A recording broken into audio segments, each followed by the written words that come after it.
I'd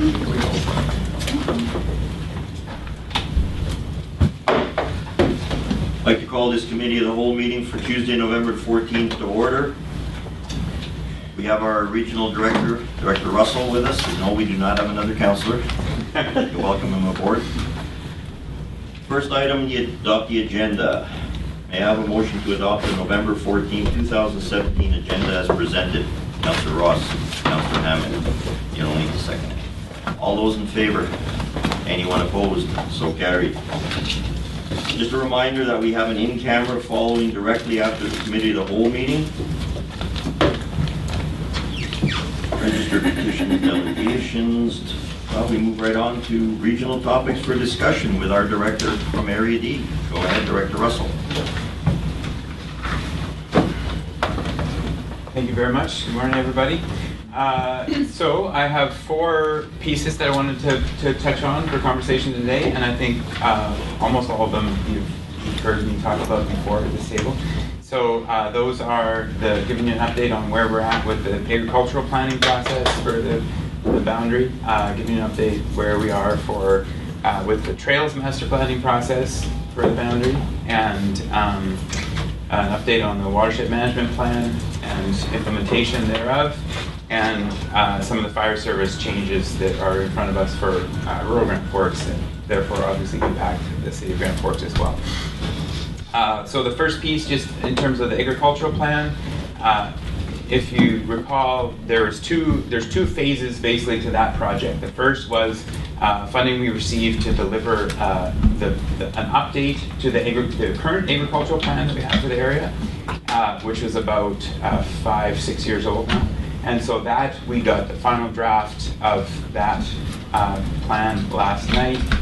There's a couple little tweaks, and so by the end of today, hopefully that'll be ready for circulation as the final draft of the agricultural plan update itself. Then as soon as that's complete, then we go into, that funding was through investment in agriculture and from the province. The next chapter of that is to dig into the food security piece of the plan, which is funding predominantly that came through from Interior Health. And so this is version 2 of the agricultural plan that we will ideally have a draft of today. Version 3 is the next step, which is version 3 will be the incorporation of all that food security piece. So those are the access to food issues particularly. And so that's exciting, and again, you know, that plan is as much yours as it is rural Grand Forks, and it applies to the whole boundary. So that's exciting, and so we should see that soon. Any questions on that piece? Sure. Can we get a copy? Absolutely, yeah. It's open for public input. So it's on your website? The current draft is not yet. The final draft is not yet because it's not yet out. Yeah. But it will be, and it'll be circulated through economic development, regional economic development as well.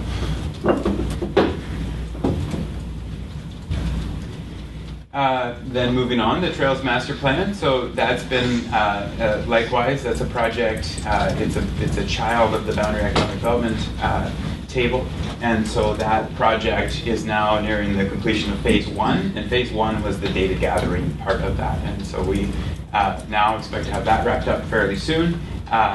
The draft should be available anytime, and that phase 1 was data gathering. Then we have a decision, so that's again economic development serves as the steering committee for that. Then that decision point is to whether or not to move forward with the next phases, and the next phases include the consultation and the actual preparation of a master plan for the trails in the boundary, the recreational trails in the boundary. And so there's been some challenges with that project, and mainly that's come from the public or certain people feeling like we're already into consultation phase and feeling like they're not getting consultation or engagement at this point. And so, but we're not there yet, and so that's a decision for all of us to make when we receive the formal kind of conclusion to phase 1, and that should be on the very near horizon here to get that done, and then decide whether to move into that consultation phase, which is when we get to to me, that's the real value in that project, is to go out and dig into that consultation and hear what the public has to say about what they see as the future vision for trails in the boundary. Moving on to number 3, which is the watershed management plan. The only update that I have for you there is just that we are meeting with the minister or meeting with the ministry to try to identify clearly that project has the potential. What we do is partially their mandate, and so they are open to that conversation about exploring how they might be able to assist in resourcing that in terms of future capacity, because that's a bit of a struggle for us, right? Is figuring out what's the sustainable kind of funding model, what does implementation of that watershed management plan look like moving forward, and things like, for example, the drought response plan, the coordinated drought response plan is pretty firmly in their bailiwick, and so we're trying to figure out what that looks like going forward in terms of how they can see that they could assist in resourcing us, because we're further ahead than a lot of other areas in the province in terms of having a pretty well developed watershed management plan and already into implementation phases of that.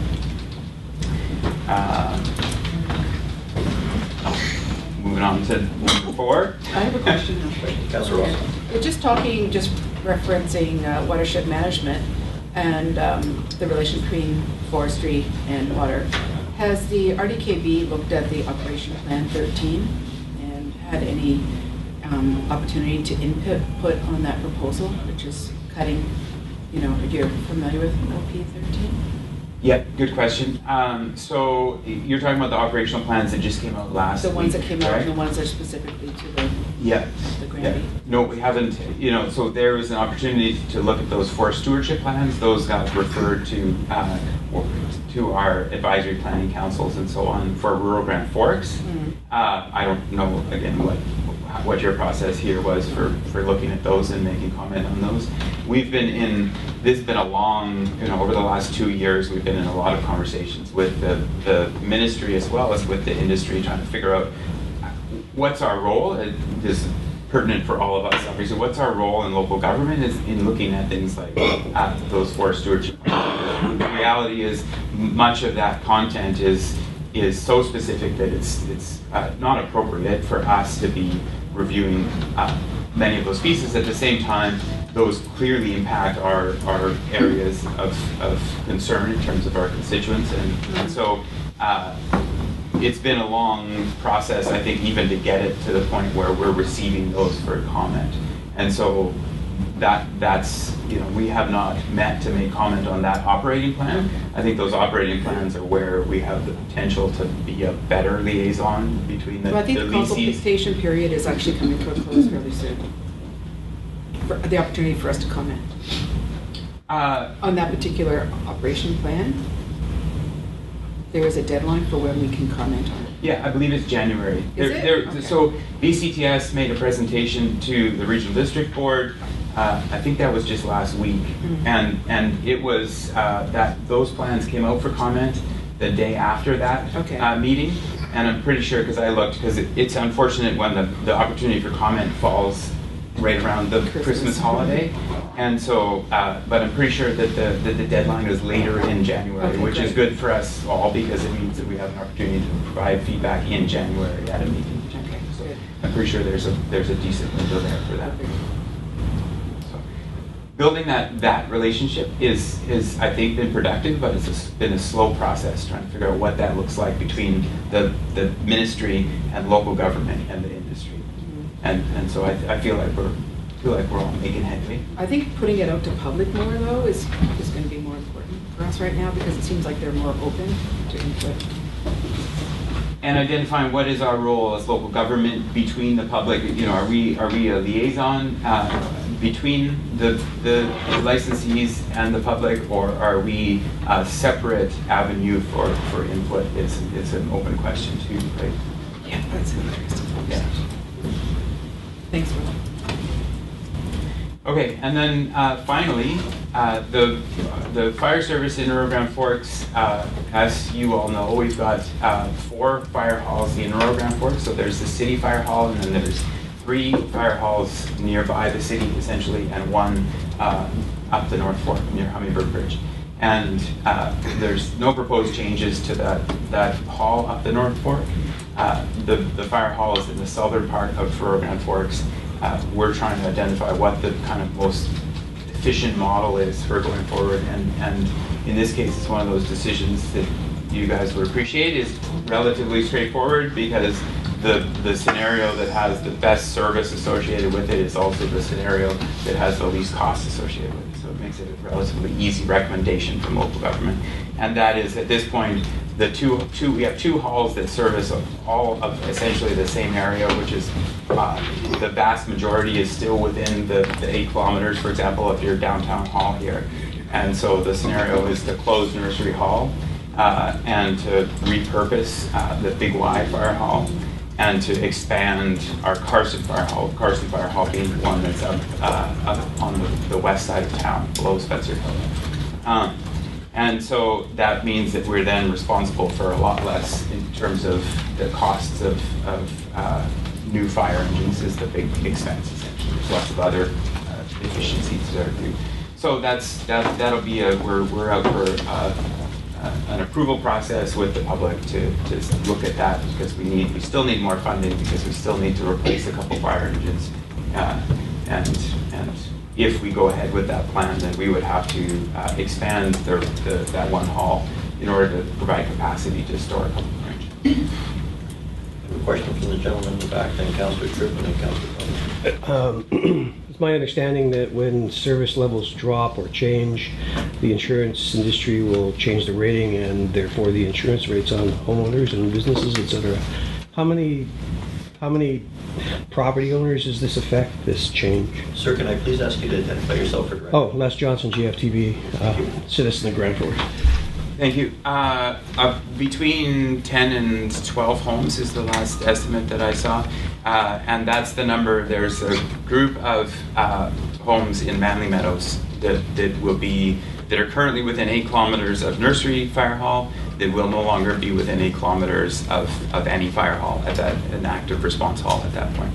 And so they'll be the impacted homes. There's still, that in terms of those residents that are impacted, there's an opportunity. There are some insurers, as far as I understand, that will extend the coverage beyond 8 kilometers, but that's obviously not our job to recommend or identify. Okay. So very few people are impacted, and there'll still obviously be response at those halls, or at those homes. If they remain in the service area, then the fire engines still go there. Right. And so the reality of the quality of service will be better, is the kind of estimates. The understanding that I'm getting is that response time for pretty much all of rural Grand Forks, for the southern part, the first engines on the scene are typically coming out of this downtown hall or the Carson Hall anyway, and so the response to potential fires there would be if anything better, ideally. Thank you. Councillor Tripp. Thank you, Mayor Conrad. Yeah, so I just was wondering about how the evening event went with the public there. Excuse me, can I get you to use your mic? So really, I'm just wondering how the evening event there, the public input event went. I guess that was last Monday or maybe 2 Mondays ago. Yeah. And then if you also could explain the alternative approval process, because I'm thinking of that maybe a little bit backward. So if you could just maybe explain that. So we had public meetings about a year ago as well, just shy of a year ago, last November, and put the scenario on the table in terms of the change to the service, which is different from what we need approval for now. But the scenario that, look, we have to change this because we don't have the volunteer complement and so on. That met with zero opposition. So there were in those open meetings, those public meetings, we had a few people that were concerned. By the time they had a conversation, I had nobody that said that they were actually opposed to the idea. And so that's why we went ahead with the alternative approval process, which is to say instead of, so something like this, we have to go out for public assent. Whatever scenario we go down to get public assent, we have to do that. And so the options are referendum, essentially, for us, or an alternative approval process. The alternative approval process is our option to kind of test the waters to say, okay, we feel like this is clear enough decision that there isn't going to be a significant amount of dissent or opposition to this. And so what that process means is that 10% of the electorate has to vote against it, and then we are forced to go to referendum. And so it saves a great deal of money, obviously, is the big incentive that the taxpayers would otherwise have to pay for. So if we have 293 people that say, no, it doesn't matter how many people are supportive of it at that point, we have to then go to referendum or reassess our options. So the alternative approval process is that scenario to say, if you're opposed to it, let us know. You have to fill out a form and drop it off, or fill it out at the office and give it back. So, there was two parts. The other part to your question was, how did the public meeting go? I think it went pretty well. There was a number of people that were confused, essentially, I would say, and that's reasonable, because it's an odd scenario where we're saying, look, we're changing what this service looks like, and we're not going to respond to this big Y hall. We're going to close Nursery Hall, and we want more tax money, right? and so that's the source of the confusion. The scenarios, though, the reality is that the scenarios on the table are one, we change into that just responding out of that Carson Hall, and that's the downtown hall, in which case we don't have to replace all those fire engines, but we do have to renovate it. Or if we if we try to maintain those 4 halls down here all functioning, then we have to replace twice as many fire engines for Rio Grande Forks, and that means it's going to cost us a lot more. So the alternative is not to save, is not to not pay more, it's to pay a greater amount more, right? And so that's by the time that meeting was over, the comments that I had back were generally that people said, I came in and I was pretty opposed to this, and now I understand and I feel like it's productive. So I didn't get a sense that there were many people that were leaving that would oppose it. And then you have the alternative approval process in place for those people. If they do oppose, they can formally complain, or they can formally write in and say that they don't want that. They've just got to fill out a form that says, I oppose. And that there'll be a notice in the paper that comes out tomorrow. That's the official start of that process, and then they have till just after Christmas to get those forms returned back. Thank you. Councilor Butler? Yeah, you said you were going to repurpose the big Y hall. What is that exactly?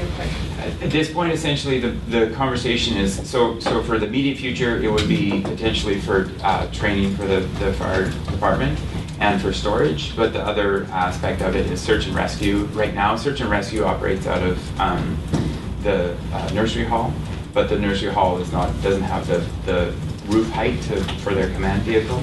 And so, the longer term vision is trying to figure out what that arrangement might look like.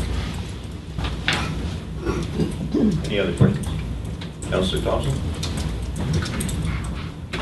Not specifically on what we were discussing, but I know, Councillor Butler, you have on several occasions, as the city's rep to the Rec Commission, wanted the ability to add, I believe, some other services that the commission is looking out for. Would that have to go to referendum, or would you support that, Willie, or? It's a big question. So the first part of the question is whether or not it would have to go up for referendum. So for us at Rio Grande Forks, all of our resourcing comes through services of the regional district, right? For you guys at the city, some of what you do is through the regional district, some is directly. So anything that goes through the regional district, if we have a change to that, the service bylaws, the bylaws that create the services, then we have to go out for some kind of approval process. And again, that's so with this fire change, for example, we're using that alternative approval process. So my understanding is that for the Recreation Commission, they oversee the rec programming service, the basically they oversee the curling rink, the arena, and rec programming. And those are 3 separate budgets that we oversee. My understanding is that if we made changes if we expanded that commission's mandate to manage more than those 3 budgets, essentially is what it comes down to, then we would have to go up for some kind of approval process. Again, if it's clear cut in terms of the understanding is that the public is going to be in support of it, then it could be an alternative approval process as opposed to a referendum. But if it's a contentious issue, it's a waste of time to go to that alternative approval, right? Because it's perceived as kind of a negative billing, and there's lots of this kind of language around that process, because if it's used for anything other than something that should be really clear cut, right? That we feel like doesn't have opposition. So there would probably have to be some kind of referendum. I don't know how much would be within scope of the current service establishment bylaws, which would determine if there's room in those service establishment bylaws, then it would be fine, obviously. Councillor Butler.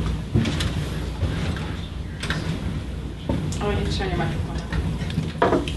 So what's confusing for most people, and especially even for us still on the Rec Commission, is figuring out what we can do and what we can't do. Like Rolly said, predominantly we have 3 budgets, one for the pool, one for the arena, and one for rec programming for basically the pool and the arena. There are a few oddballs. The staff also does, they book the gymnasiums at the schools for private groups. So they don't actually run programs out of there, but they book it for private groups. So right now in town, anything to do with soccer or baseball or frisbee or any other type of activity that's run at the parks is all done by private clubs, which is great, and they do a good job. But there are a lot of gaps in programming that have certain things have come to the Rec Commission, like the gymnastics or like the frisbee golf, that we can't touch because our staff is not paid to take on those type of responsibilities. You mentioned the curling rink. Our manager there, Tom Sprado, he oversees certain parts of the curling rink, but as the Rec Commission, we really don't talk about the curling rink. So our mandate is pretty specific on just the pool and the arena. Anything outside of that for other programming has to be pre-funded. So they will run a program for seniors' health, but that program funding is coming from IHA, so it's already pre-funded in that case. So it gets really confusing, but there's a lot of gaps in programming in our community, a lot of opportunities I think kids in our community especially are missing out on because our Rec Commission does not take care of anything else. We looked at mandates from other Rec Commissions in other areas similar in size to us, and they do take care of other programming within their community. So that's where I was going with this, is that I would like to see us take on more of a mandate like other communities with Rec Commission can put on other programs outside of the pool and the arena. Director Russell.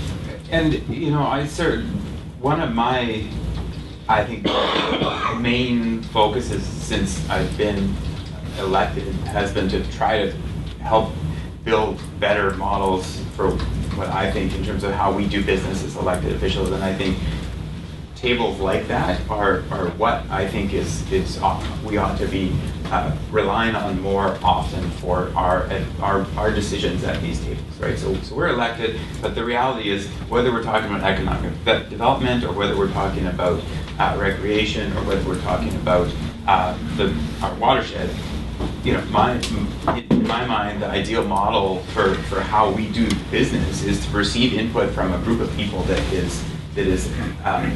are in some way, shape, or form experts or engaged in those in a much more direct way than we are as elected officials. So I'm certainly, I really like that model of having a group that advises us on our decision making. And so something like the Rec Commission being able to, whatever it is, maybe the Rec Commission is not the right model for that, but having a group of people that is not composed of a bunch of elected officials that is making recommendations to our tables, I think it's a really valuable process. So I'm certainly in support of, exploring options for how best to do that. the challenge is obviously setting the scope on that mandate and what do we task those groups with, because it's a lot of work to maintain those entities and to maintain the social license that, the trust basically that they have in us as elected officials and vice versa to do their work. Councillor Butler. Yeah, realistically, I think if we were to expand the scope of the Rec Commission and our Recreation Department, it would involve going to referendum to increase funding for the program, because you would need to hire another staff member to take on some issue of programming, because we just have the 3 staff members in the office right now, and they've done their jobs for a long time, they're very good at it. But if you were to put that much more of a workload, I think you'd probably need at least another part-time person, and that's up to the community if that's something they'd have an appetite for paying more for recreation in our community. Other councils have a recreation committee of their own, specifically for the council. We share that with the regional district, so it's not really reporting directly to this council, it reports to the regional district. So, I don't know, I'd just like to see more activity. It promotes health in our community, and I think we're missing out a bit. Director Russell. I'll just reiterate the fact that it also, in this is a general conversation, I think, here, also maybe the scenario is to envision a totally different model for what that looks like. And, the reality is, I think what you're saying is it'd be nice to have capacity to have a group of a table that is not composed predominantly of elected officials making recommendations to local government about how we do our recreation, right? And to have some oversight on those budgets and so on. Again, it's recommendations that come from those tables, because they're not elected. They're not the ones that have the responsibility when budgets are approved. We are. And so, maybe part of that conversation is a bigger picture kind of re-envisioning of what we would like to see out of recreation and how we'd like to see that model delivered, right? Because right now we have, those services operate fairly well, I think. There's a desire, if there's a desire, which there is obviously, to add more scope into that advisory group, then maybe we re-identify what that is, because the City of Grand Forks has their own resourcing that goes into various recreational activities that are outside the scope of the rec programming or the pool or the aquatic center. And likewise, Rural Grand Forks, we have different funding streams that go into recreation. Even like this recreational trails master plan, right? That's all outside of our rec services technically, but it's within parks and trails service for my area, for Rural Grand Forks. And so maybe it's a reimagining of something bigger than what the rec commission is, as opposed to the creation of a different service, right? So maybe it's a group that has oversight on a handful of different services in terms of an advisory role, and not just a broader scope for recreation, the Recreation Commission per se. Thank you. Any other questions? Seeing none. I don't think we need a motion to receive this, so move on. Thank you, Director Russell. Thank you. Pleasure having you here again. Next item on the agenda is the presentations from staff. 5A, Memorandum OCP Zoning Bylaw Update from Development Engineering Services. The recommendation is that the Committee of the Whole receives for information from the Development and Engineering Services an update presentation on the official community plan and zoning bylaw feedback. Mover, please. Councillor Thompson. To pass with those sheets. Thank you very much. To the Mayor, thank you. Just waiting for my display to connect the presentation there. Alrighty. And it'd be great, Director Russell, if you're able to participate in this as well, because I know we've been partly in the loop.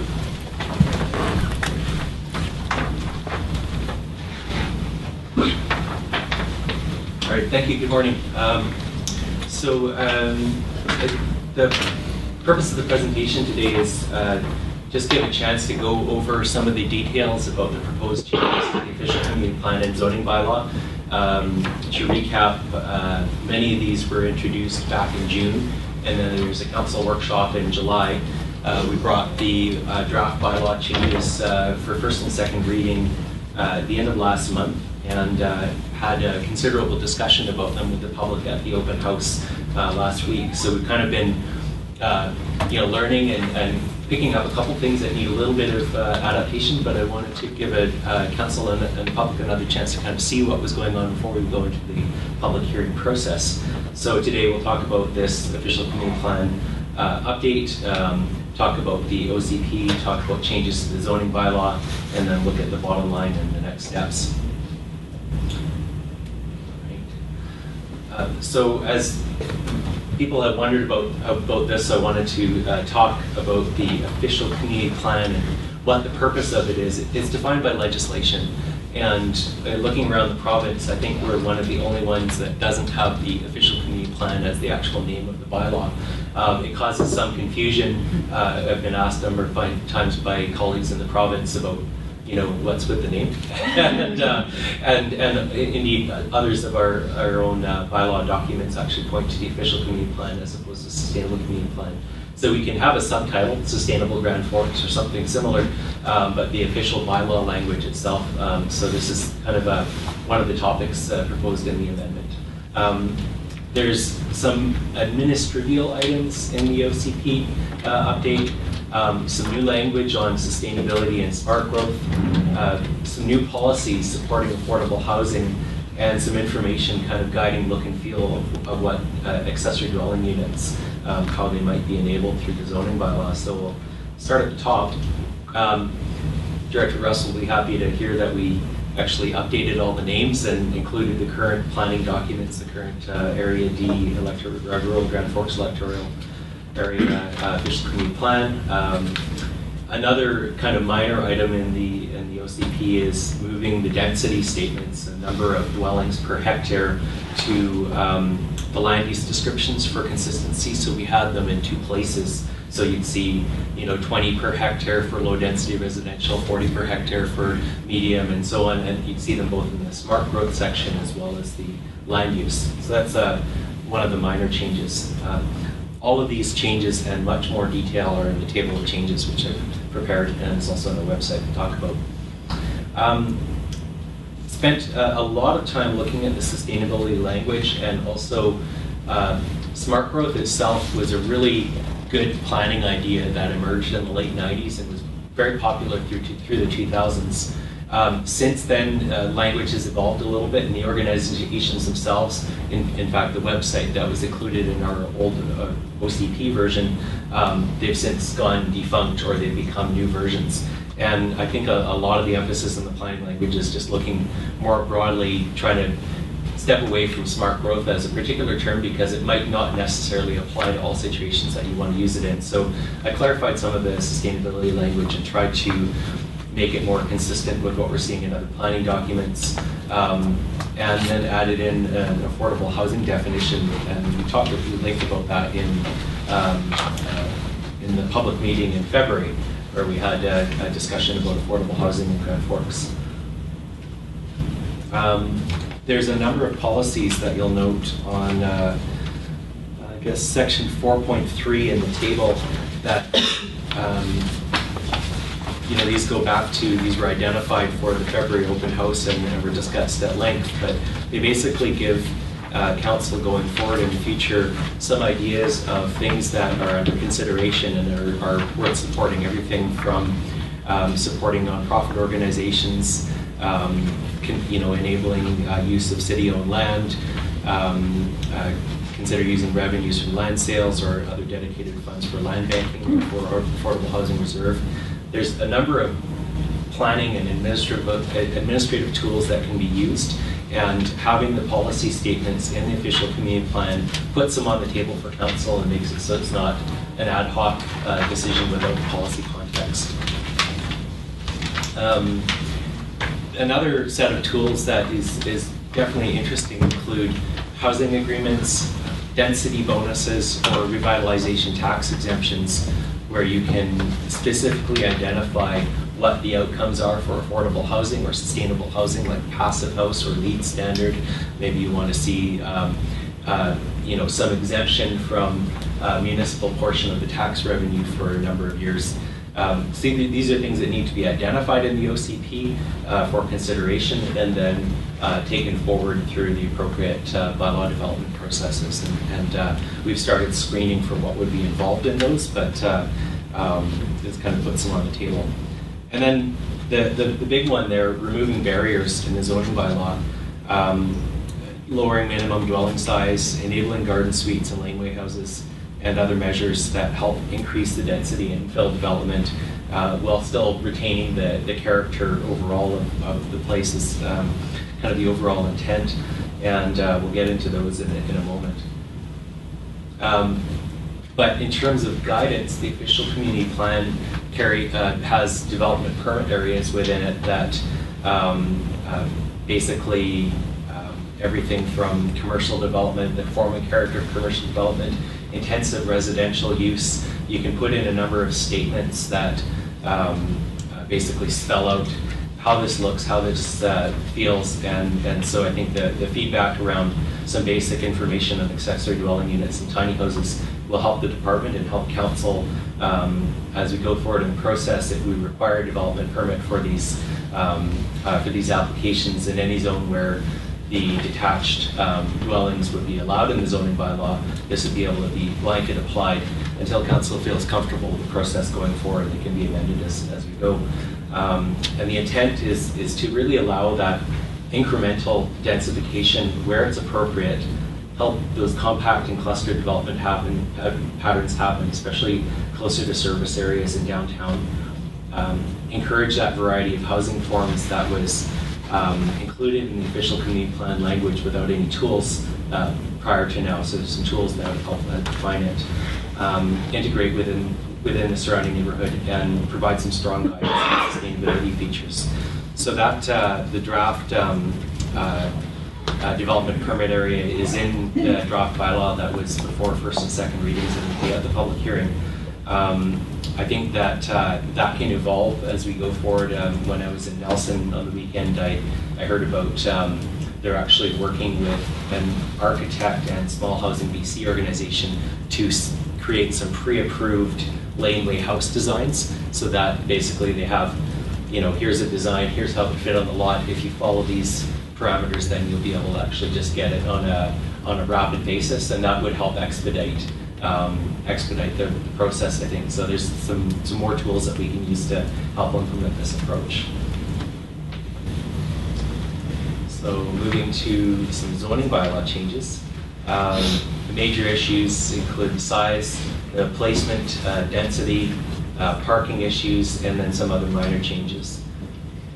And currently, 75 square meters is the minimum dwelling size. That's 800 square feet across all zones.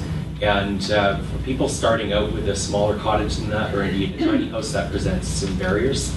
So taking the minimum dwelling size from 75 to 40 square meters in R1 and 18 square meters in R2, R3, R4, and 4A zones. It's not in R1A, which has a building covenant on it, which limits the minimum dwelling size. That's Valley Heights. But other than that, basically enabling a smaller cottage size across R1 and tiny house size on a foundation in R2 and the other zones. Garden suites are enabled in the draft bylaw, and this is anything from a carriage house, a laneway house, or a garden suite which doesn't have access to an alley. They would have a maximum of 90 square meters, and there's some guidance in the zoning document about that. And then tiny houses on wheels, and so these are equivalent essentially to micro suites. Right now, they're not allowed anywhere. We're working on the best way to fit it in, and in other municipalities, they're allowed in various residential and some non-residential zones as watch persons' quarters, for instance. I think an appropriate way to sort of put some controls on them is require a temporary use permit. and after the 3-year period, they'd either be placed on a foundation or moved to another site. And then this is something that basically allows it to become a permanent part of the fabric rather than being a temporary dwelling. Some of the language in the development permit area also requires that they're skirted and have a deck placed in front of them so they feel more permanent than temporary. And these are things that are done to kind of prevent the kind of transient feel from them. They're definitely not recreational vehicles. We included a recreational vehicle definition in the zoning bylaw because they needed to be distinguished. So that those definitions are in there now. There's been lots of discussion about density. Actually, we had the open house last week. We had 75 people attend. Quite a few of them came to talk in the planning corner, planning and official community planning corner, where we're talking about these changes. There was no opposition. There were some initial concerns about placement or about, how it's going to work. And then once people heard about kind of the administrative process and the checks and balance on it, they were very much in favor of it. There was one older couple who was looking at the screen and their eyebrows were furrowed, and I was like, okay, what's this conversation going to be about? It turns out they're trying to figure out if, yes, indeed, they could fit a laneway house in their backyard since they have a 1/4 acre property and access to a lane. They were just trying to figure out how to fit because they wanted to be able to, have family members there or rent it out. So there's going to be people, I think, who are going to be very supportive and will want to move on this once it goes forward. So the tools that we have in place will help make it work. So right now, the units per hectare are defined in the official community plan and the land use designation. And looking at the planning literature, the low density residential of 20 per hectare is less than 8 per acre, 8 dwellings per acre. And it turns out that density is not sufficient to sustain the life cycle costs of infrastructure. So thinking from asset management perspective, we're subsidizing low density rural areas like we see across, 1/3 of an acre lots, that kind of thing, 1/5 of an acre lots. They're essentially never going to pay for the life cycle costs, and or they'll have undue servicing kind of burdens on the people dwelling there. So one thing you can think about with density is that a household unit is your typical sort of 4-person, 5-person dwelling at 3-bedroom, 2-bath. And right now those are enabled across, in terms of the density across this low density residential area. If you go to a suite size of less than 90 square meters, so that's less than 900 and some odd square feet, this could be 0.70 units. Typically these would support a couple. And then a micro suite or a tiny house on wheels or a very small cottage would be given 0.3 units. So this fractional density would reflect the number of people supported per dwelling. And when you're saying, okay, how many people can fit on a lot, there's a couple of different controls that are on that. And number one is if you have a very small house and you want to have a detached additional dwelling unit, then let's say you have 0.7 and then you're adding a 0.3, you're still below a typical single family dwelling. So this is we can walk through some more examples of that as we go forward, but this approach is supported in planning literature, and it's one way of measuring density for that smaller way of going. The lot coverage, we've gone around this quite a bit. It's still at 50%, which is actually high for some residential areas, but now includes that required off-street parking area, which actually limits it essentially for a typical, one unit thing. It includes the parking area required. So this helps if you have, let's see, a 2-family dwelling, and then you're adding a laneway house or something like that, then you might still be below 50%, but the parking that was required would then take you over, and so that would actually limit. This is one of the things that helps keep the open space discussion. The height definition was updated. I don't know if anyone had a chance to look at the comparison, but the old one, I ran it by our building inspector, and he scratched his house as much as I did about the previous definition. It was very hard to apply. So basically, the new height definition is just vertical distance from the average original ground level measured from the outermost corners of the building or structure to the highest point of the structure. So it's, before there was a complicated kind of formula that would have puzzled an algebra student probably. And here's, I think, one of the things that will be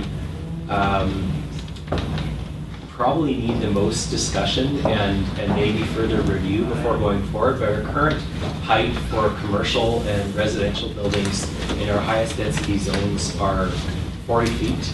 And that was partly reflecting the old fire truck capability and partly reflecting people didn't want to see larger buildings. So we don't have any residential buildings larger than 3 stories.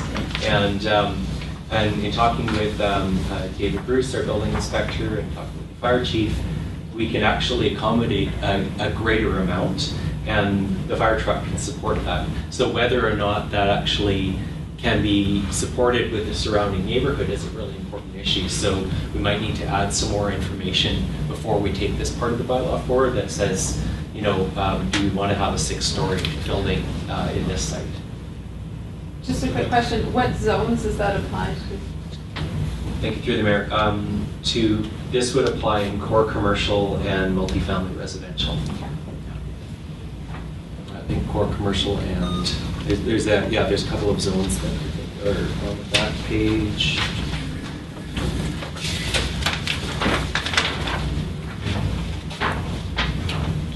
Commercial, neighborhood commercial, highway commercial, core commercial, tourist commercial, light and general industrial.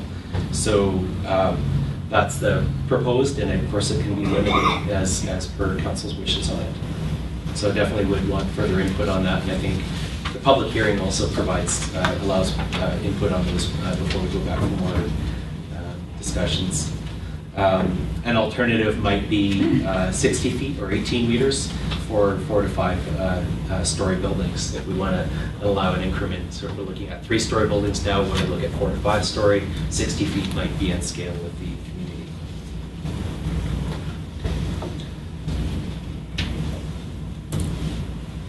Parking. So recall from the discussion of the recent, well, it's still in process here, following the 3rd reading of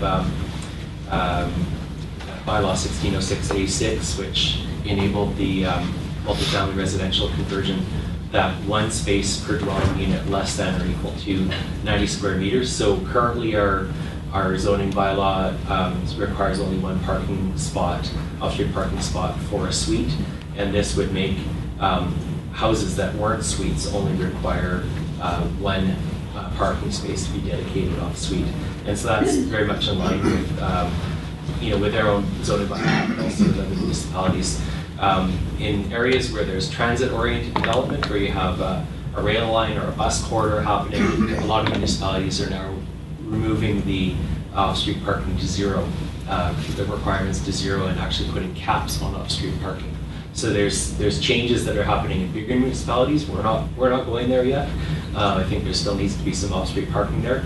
But there's things that can be done to limit the impact of off-street parking, including encouraging permeable surfaces. And I was just reading about, I believe it's Seattle, if you have a requirement of 2 parking spots, but you're only using 1, they actually have an incentive for leaving it as a green space until it's actually required. So basically you can dedicate some of the stormwater surface and keep it permeable and keep it loose. So the parking as well is included in the density discussion, so that's just reiterating that point. There's a few other minor things that were picked up in the review process. One, in the old definition of community garden, it said for use by members, whether paying or non-paying. And of course there's also non-members who might use a community garden setting, including the broader community.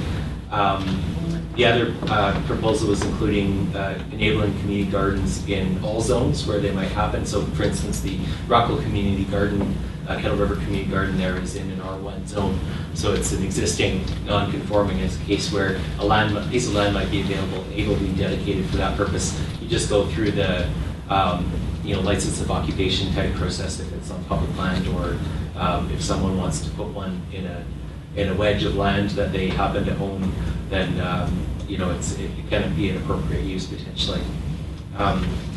Adding the definition of recreational vehicles, updating the non-conforming language. When I reviewed other zoning bylaws, they had a little bit more information that helped clarify how existing non-conforming actually applied. Our old zoning bylaw was rather terse on that. So just some minor changes that help us apply the bylaw better, I guess, and we're looking for more of those issues before we take it forward. Watch persons quarters. I really support inclusive language, and I know the standard is watchman is considered non-gendered and that kind of thing, but if there's any other issues that come up with non-inclusive language, please let me know, and I'd like to eliminate them. Now, there's been some grumblings from certain members of council about metric, but I'll include a lookup table of all of the definitions that we have. So when something says 40 meters, then that'll show up in a table at the back, so you can pull it out for convenience. Thank you. Thank you. And also because I frequently find myself needing to look it up, so it's a transitional process.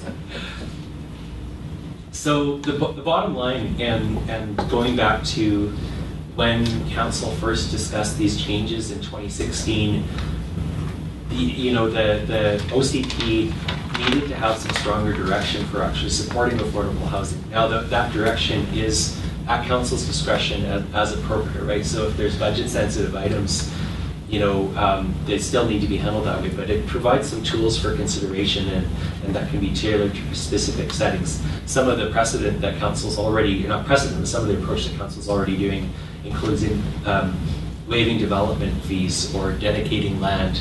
These are things that are happening kind of on a one-off basis, and it would be nice to see them as part of our larger essential program. There were questions that came up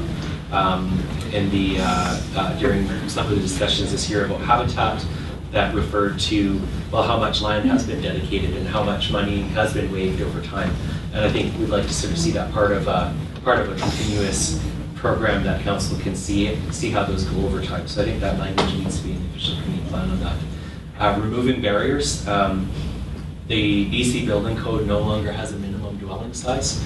The old building code 2 generations ago did, and some other building codes still have, like the national building code says, here's the minimum size for this room or that room or this room. When you added those all up, that's where we got the 800 square feet. But it turns out that requirement isn't seen as necessary anymore by code officials. The International Residential Code, which is common in the States, has now removed it as well. And then really there's a lot of language that helps enable and support sustainability. So all the details are at the department webpage, so I'll go to that in a moment. We have a public hearing scheduled for November 27th.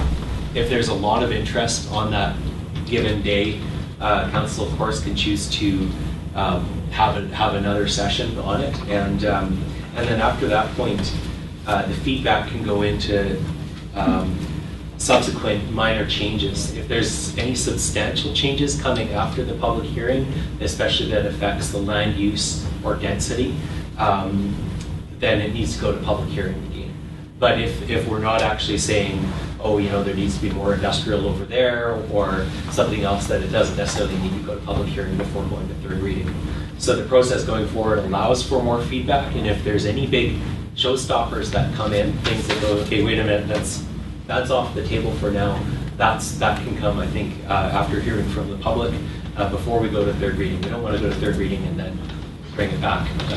It's good to do it before we get to third reading. So there'll be a couple checks and balances as we go forward, and hearing the level of support from the public overall last week was encouraging, and I'm interested to see the next steps of the process. So that's my presentation. Thank you. Thank you. Councillor Ross and Councillor Butler.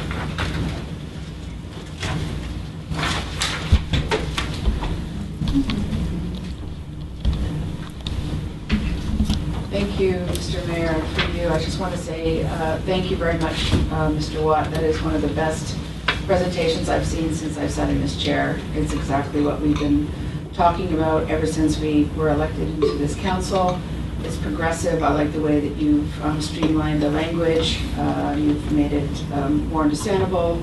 The dastardly acronyms that we have that are different to other communities to make it more understandable not only for ourselves but for other communities. I think that's really important. So yeah, I'd like to see us move forward with that, and I look forward to the public consultation. I just wanted to say thank you very much for that presentation. Councillor Butler.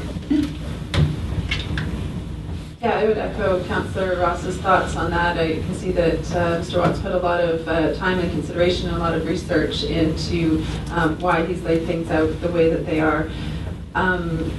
One concern I do have moving forward, and I brought it up before, and I know Mr. Watt's already aware of it, is the inclusion of the tiny houses in most of the zones. I'm a little bit hesitant to do all that right away. I'd rather try it out in a few zones first and see how it works and then move forward with it. But I think the public consultation process, maybe we'll hear feedback from residents and be able to flush that out. The other thing that I was wondering, I know in the previous literature that I've read on this change, this is being done kind of quickly for the affordable housing piece because we have an issue with affordable housing and we want to move forward on this quickly. And at the same time, I feel like there's other things that could be done in the zoning bylaw and OCP that we're going to be doing, I believe, in 2018-19 that's scheduled for. So I don't think I want to get into those now, but I just wanted to ask the question with regards to form and character. I would like to see council have more of a vision on the form and character for especially along the main drag, because that's what people see when they come through our community, and that's what most people remember when they come through Grand Forks is how beautiful our main street is along Central there. And so I would like to see more form and character built into the highway as we start to develop up by Extra Foods and we put more density in there. I'd really like to see us focus on form and character and a vision for what we'd like our community to look like along there, so it doesn't look like just your generic strip malls and car dealerships and fast food restaurants. And I'd like to see us be unique in that aspect. And I'm just wondering if that's something that staff would be willing to consider at this change, or if that's something we need to do in 2018 and 19 with including more form and character and vision for the main street. Through the Mayor, thank you. Excellent question. It's a major topic. We had when the consultant who came here for the crime prevention through environmental design. He's actually a landscape architect who works with the city of Kelowna in their urban form. And when we toured the city, he loved the bones that Grand Forks, especially downtown, had, and he had a lot of insight into form and character and that kind of thing. And the process that I see, I think, being best for that type of discussion is bringing in a specialist, a landscape architect or someone else who's familiar with developing the form and character guidances, who looks at this community with council and looks at these establishments. We do have it identified to be next in the process after the environmental changes are brought in. There's, but partly because some of the development permit areas speak to environmental protection and some speak to form and character. But if council wishes, we can bring forward a resolution to update the schedule.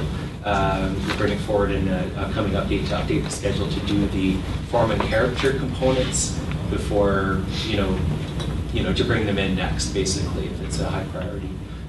The environmental protection ones are also high priority. As you know, we've been waiting on the completion of the sensitive ecosystems inventory this year, and we'll see some information coming forward on that in December.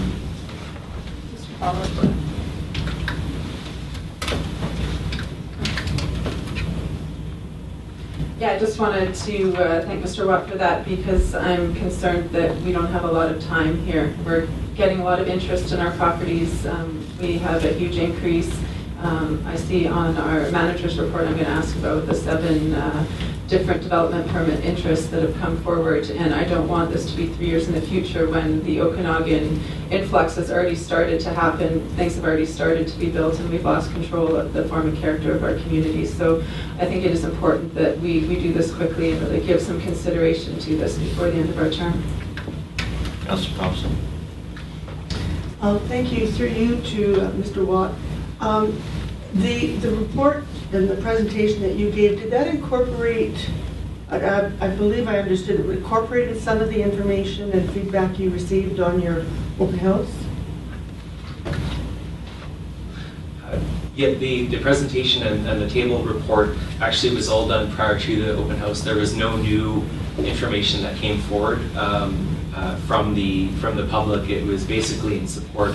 The only questions that came in, I think, about tiny house placement and that kind of thing. I wanted to see some kind of development permit and perhaps temporary use permit process. So I want to clarify that version for the final piece that goes to the public hearing. So I'll be bringing those changes in right away and then publishing that for tomorrow for the review for the public hearing on the 27th. Councillor Thompson. Just one other just comment, I guess. I didn't come to the forum because I thought that was my understanding. It was strictly for staff to get feedback from the public to bring back to council. So I hope that our management wasn't offended that I didn't attend. Councillor Butler. Just a quick question for our regional director while he's here. I've often thought it would be beautiful to have trees, like we have tree-lined streets along Central Avenue and our heritage corridor there, and I just envision it going right down through the regional district along the highway. Couldn't be that expensive. I'm just wondering if that's something the regional district has ever had brought to them or considered. The billboards are in the way.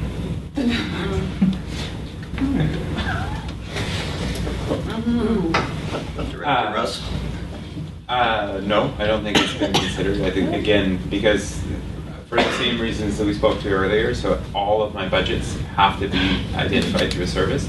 So we'd have to go out for, to create a new service essentially to deliver anything like that, because we don't have any discretionary budgets. It's a great idea, but I suspect that the taxpayers would not approve that. Volunteers? Can you get volunteers to do it? Yeah, on Plant a Tree Day. Councillor There Ross. you go, yeah. We could get the trees donated. There you go. People in front of the door. What is malfunctioning? Deer Through you, Mr. Mayor, to Mr. Watt. Just on second thought here, just wondering why is, you've talked about small dwellings and carriage houses and watch person houses, etc., you know.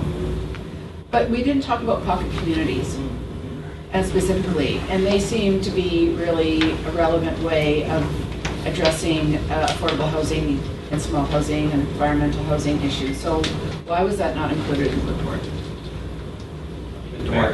So if you refer to, I don't have these page numbers but partway through the zoning bylaw, page 4 of the zoning bylaw, it's, I guess halfway through the document, and under dwelling unit or dwelling units. So a two-family dwelling enables attached, semi-attached, or detached, and equivalent floor area. Three-family dwellings meaning any physical arrangement of three attached or detached dwelling units with separate exterior access to grade.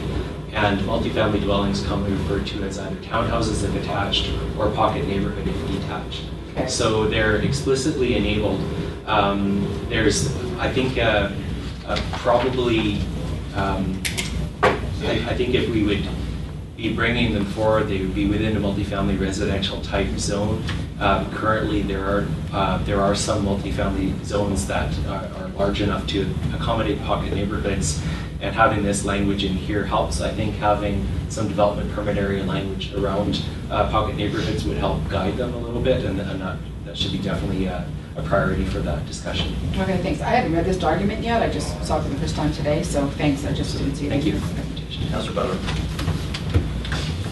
Just to follow up to Councillor Ross's question, I'm just wondering, with having pocket communities, is that something that would be a strata, or would there be stipulations put on it to maintain?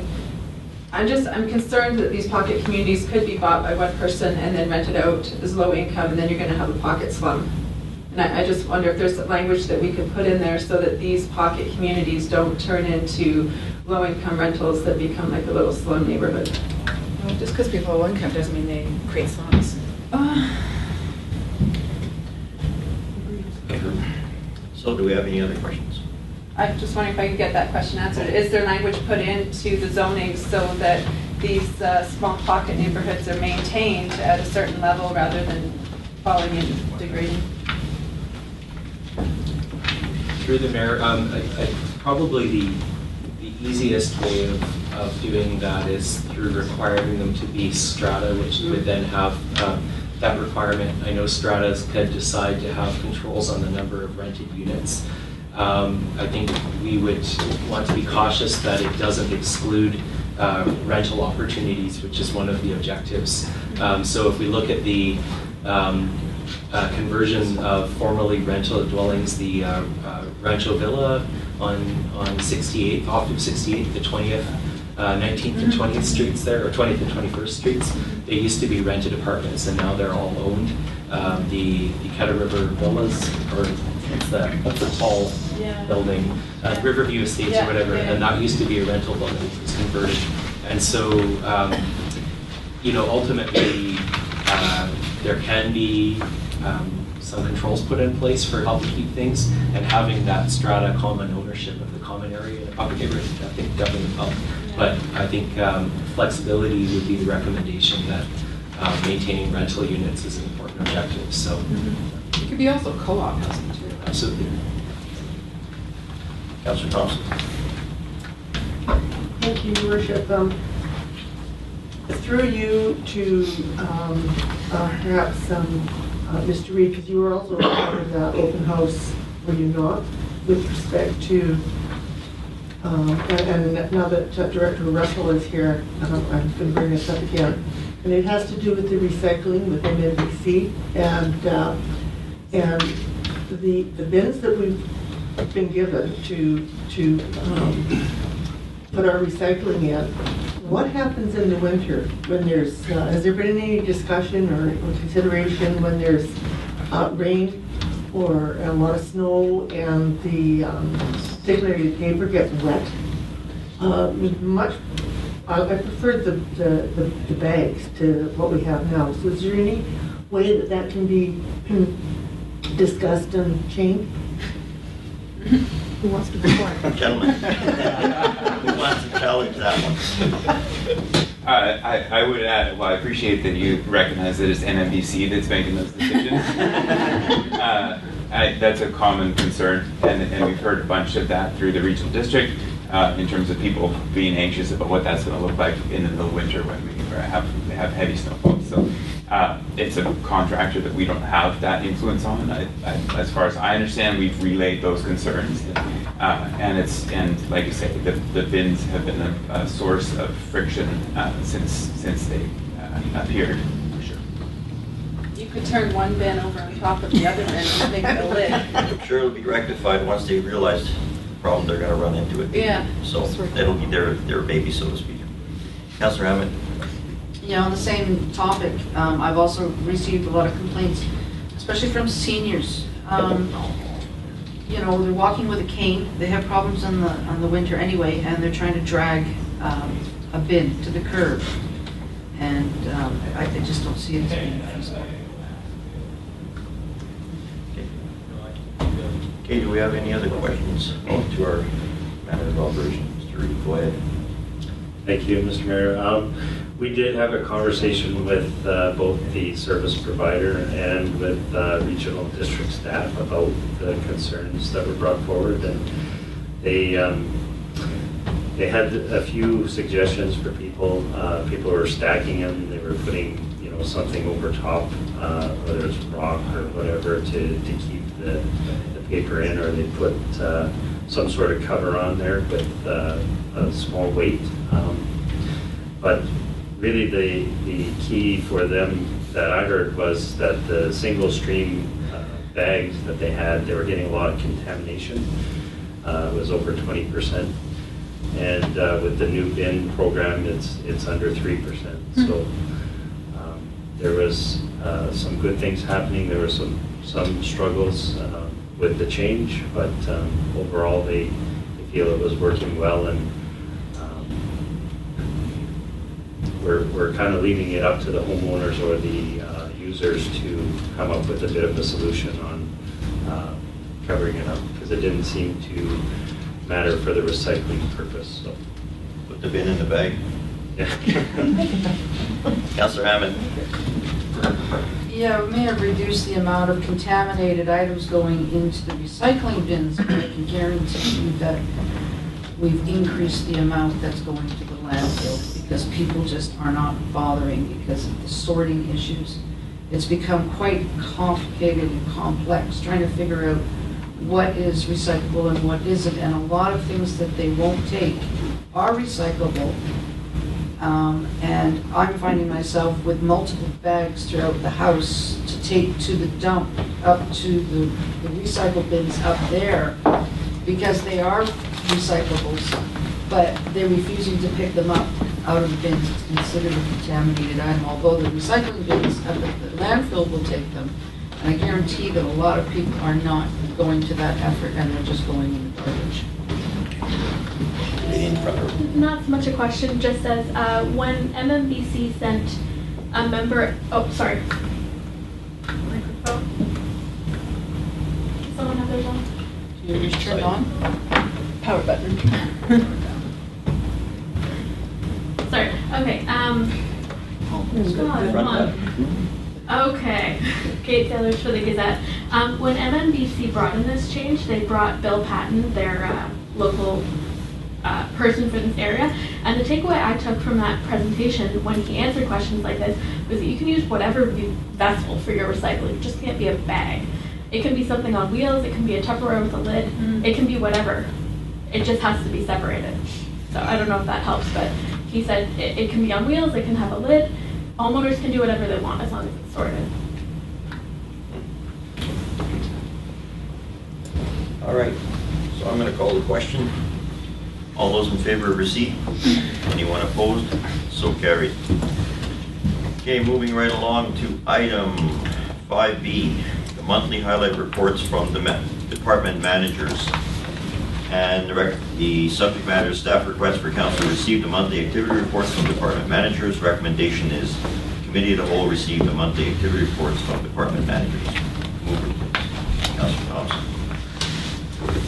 Discussion. Councilor Bunny. Thanks, Mr. Mayor. To our engineering department, I believe, says that they corresponded with 7 developers regarding various types of developments and continued preliminary layout review for a new subdivision. I just hope to get a lot more information on that. Victor Russell, are you leaving us? I'm going to take off, yes. Thank you. Lynn Rapp, welcome. And hopefully see you again. Thank you, stranger.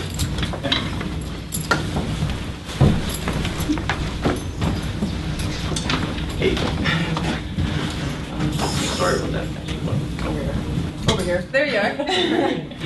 Run up the chairs over there. The 7 developments that we have for developer inquiries, none of them have triggered a public process at this point. So we won't be releasing anything public until they do trigger a public process. So that would be an actual application for a development permit or a building permit or something like that, but nothing has come through that has triggered a public process as of yet. The subdivision we are working through, I do believe there's a subdivision application, but that he's working through some issues with servicing at the moment, and so we're working through the details of that, the works and services, and whether or not. And he's trying to make some decisions based on some information from his engineers about how he'd like to move forward. So we don't actually have anything sort of concrete from him yet as well. Councilor Ross, Councilor Hammond. Thank you, Mr. Mayor. Through you, I was just through reading this, and I've seen it referenced a couple of times. Is the word sidewalk, and I think it's in the Public Works report, and somewhere else, maybe in Finance. I was just wondering what the status is on the Silver Kettle sidewalk project that we've talked about ever since we've been in council. What's the status on that one? Our manager, and engineering. We've got the RFQ document pretty much ready to go. It needs one more review. We're going to put it out in January and tender it, hopefully catch other paving projects first thing in the spring, so we're hoping to get some better pricing. by combining it with other projects. Our pavement has to be hauled in, our asphalt has to be hauled in from either Penticton or Crescent Valley. So anytime we can get projects going at the same time, we can save a lot of money. It's very complicated. It's a complicated process for them to get it here. They have to get it here. It has to be at a precise temperature, and if the temperature is not correct, they can lose an entire load of asphalt. So, we try to get these and time them so that they can be with other, not just projects that we're putting on, but we also talk to MOTI and we try to talk to the other contractors in town to see what's going on, and just so that we can try and time them to get the best pricing. All right, I just wondered if the back sidewalk was included in that. Councillor Hammond and Councillor Is that the Nov. sidewalk, sorry? To manager of operations, 3 years command. I'm just reading this wrong, under water sewer. Maybe it's just an interpretation. City Park investigating water leak and for abandoning City Park river crossings. Could you just explain what that means, please?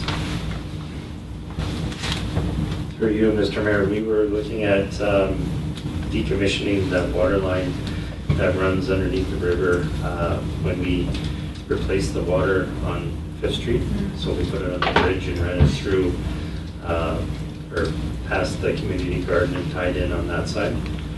So we had a leak at one time that we had to decommission one of the crossings down at City Park. And we're just looking at decommissioning the other section of pipe that crossed underneath the river. And then we did have a leak inside the park. So we had to check our mapping and see exactly how it was laid out, and it was tricky with the mapping that we had. So we did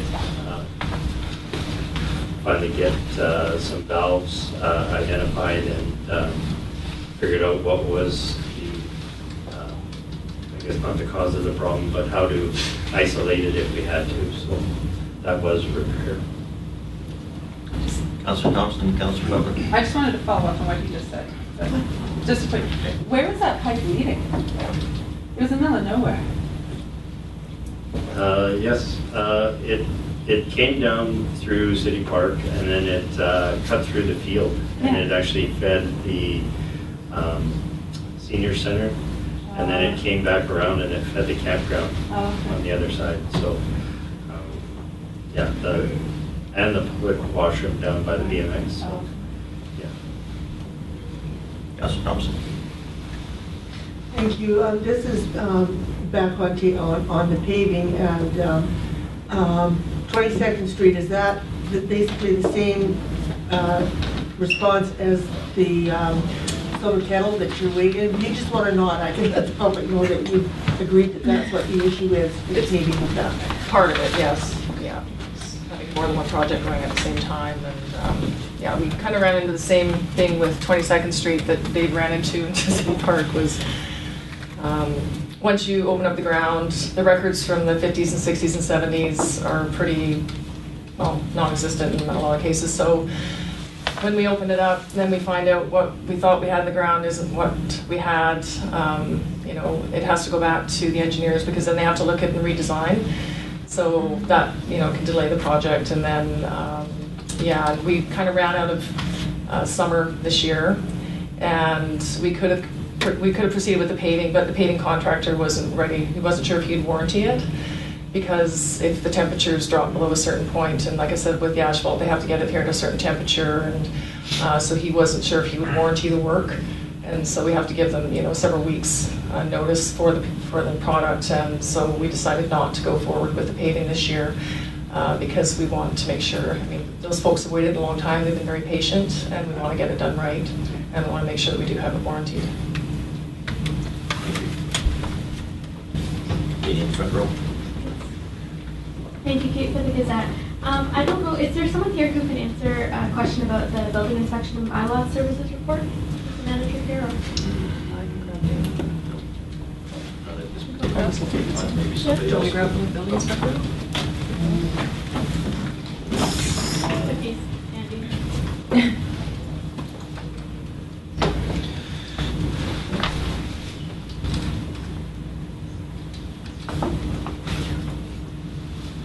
Dave's here.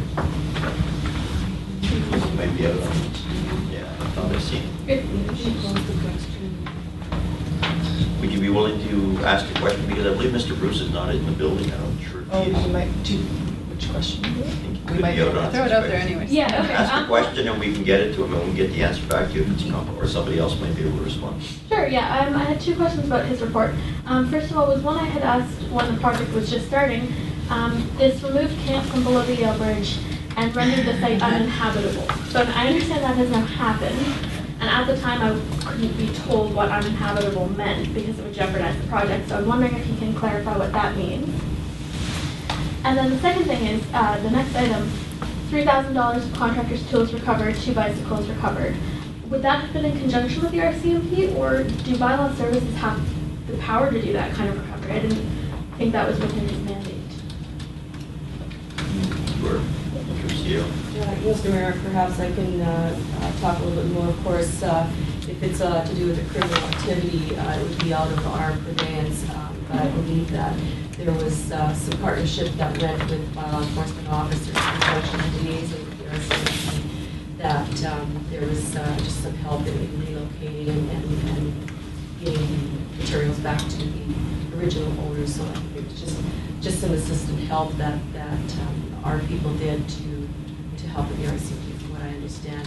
The piece with the MOTI is basically for MOTI to speak into what they determine as inhabitable. You would never really regard the bridge as being habitable to begin with, and so, you know, the processes that were put into place were to ensure that, you know, it was maintained as not a place of somebody to stay. And so, but that would be their piece to explain. That would have been my recommendation also, that you contact MOTI regarding that, because that's their procedure and their how they acted on the situation. So we're not in a position, what their terminology of uninhabitable is might be going to be different. Thank you. I've been curious too. Okay. Moving along, are there any other questions? Okay, may I have a motion? May I, all in favor to receive? Anyone opposed? So carried. Moving on to item 5C, which is the water rate study, outside works. Recommendation, committee of the whole accepts the presentation provided by Urban Systems Limited regarding water rates for information. And further, the committee of the whole refers to further decisions on which water rate structure to select for mock billing process to the November 27, 2017 regular meeting. Mover, please. Councilor Ross. Any discussion? All those in favor? Anyone opposed? Carried.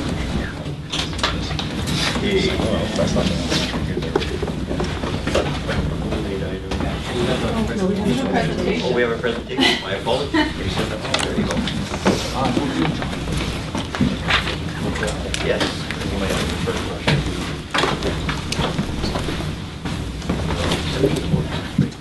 Good morning. Good morning.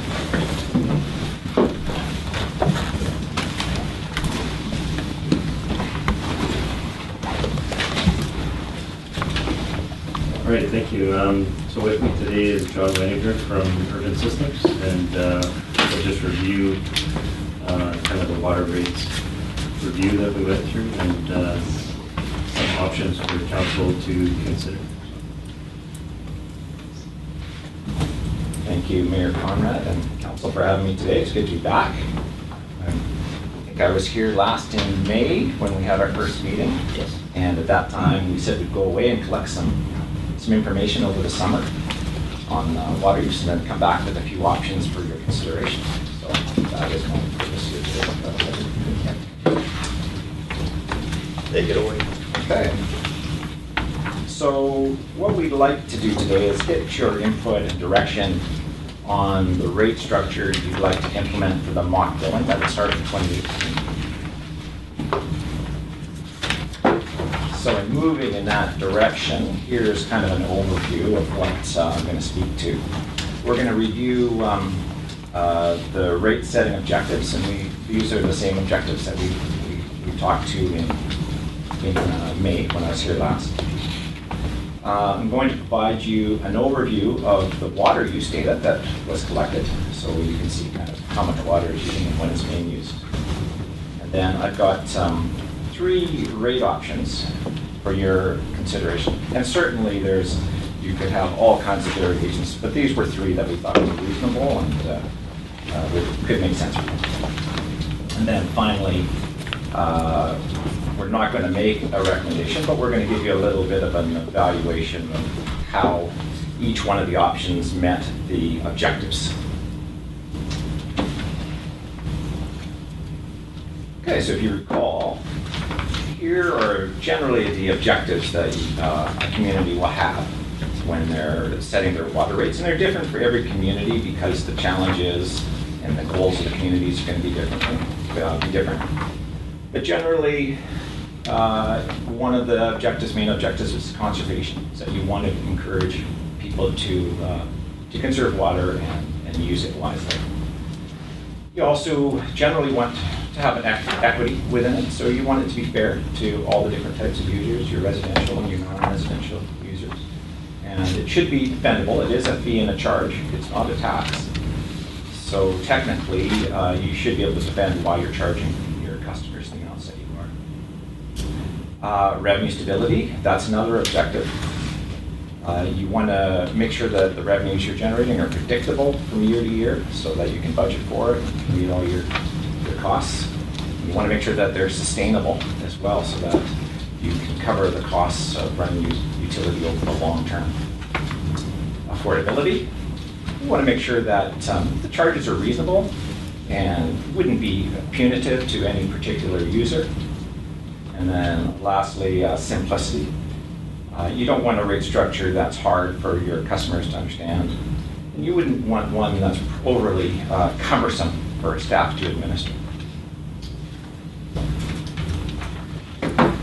If you recall at our last meeting, we talked about that there's actually some trade-offs here.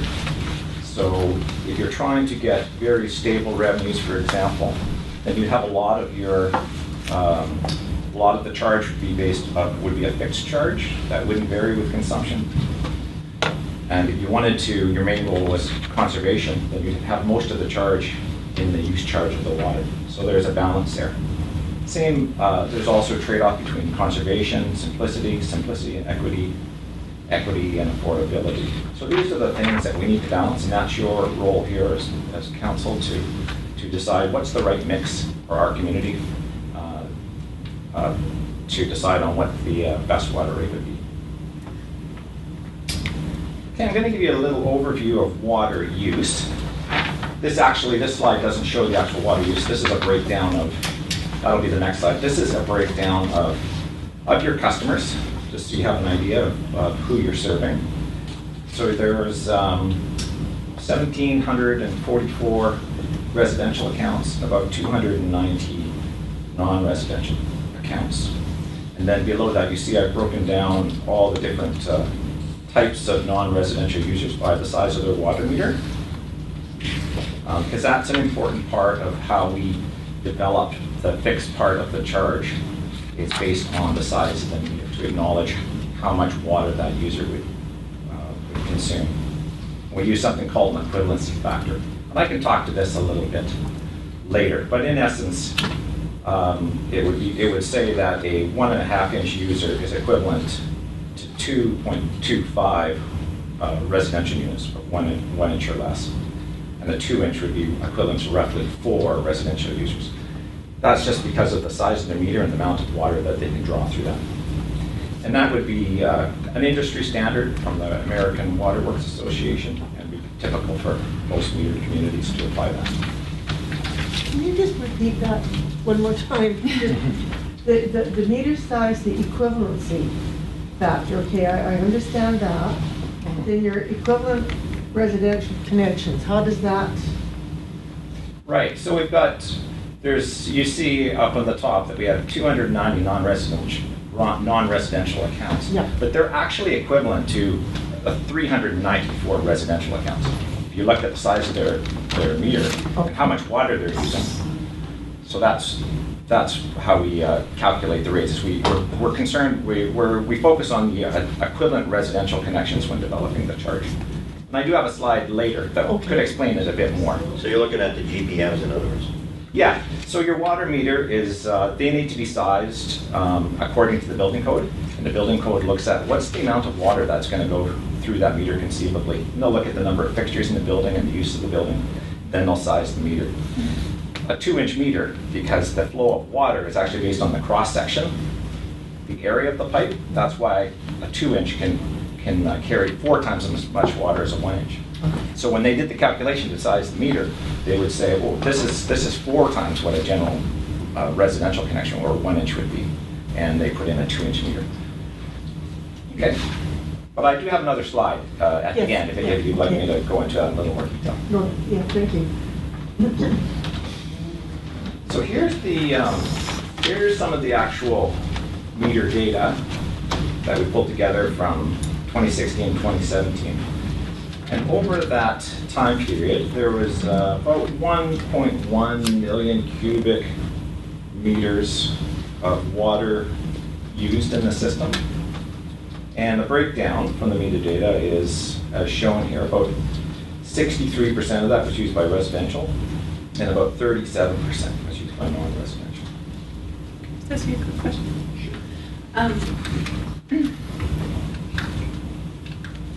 This is the water that's being used, not necessarily the water coming out of the wells. So I'm just curious, do our wells have meters on them so that we're able to compare the water coming out with the water being used, and then you do the math and you can figure out how much we're losing in the ground? Yes. Or maybe not necessarily what's being lost in the ground, but what's not being metered. Right. So either standpipes or certain connections. There's possibility where there's water consumption that's not being captured. Okay, so what is that? Sorry, what is it? How much water isn't being consumed? How much are we drawing out of our wells that isn't being consumed? What percentage is that? We looked at some data for September, and it was at about 20%. But we do have some key areas that we want to more bulk meter. And one area that we need to correct, but it's an industrial customer.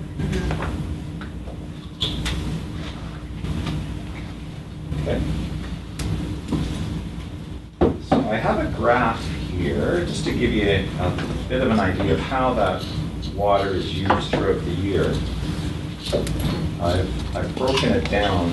I think your percentage on that, when you're pointing to May, July, and August, residential users, 37%? Yeah. Oh, They use okay. 30% of their uses in that month. In those 2 okay, months, I'm right? sorry. Yeah. I was, thank you. Yeah, so I was reading that. as you see in the blue, we've got the residential users. In the orange, we have non-residential. You can see those, in the winter, fairly steady, and they start to move up a bit as you get into the shoulders of the summer. But really, it's July and August that has the largest amounts of water used by residential. You can see the non-residential, they're pretty consistent through the year, and that would be typical. They're not irrigating to the extent that residential users would be.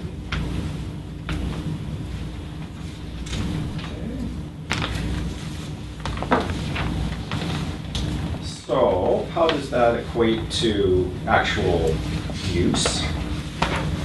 From the data, because I wanted to give you a comparison of how the rates would impact an average user on the system versus somebody who was in the upper quartile or somebody who was in the lower quartile.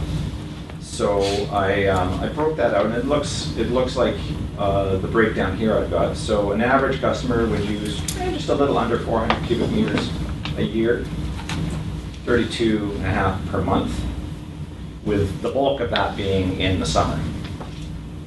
Then the upper quartile, about 600 a year, averaging about 50 a month, and the lower quartile, 200 a year, just over 16 cubic meters a month.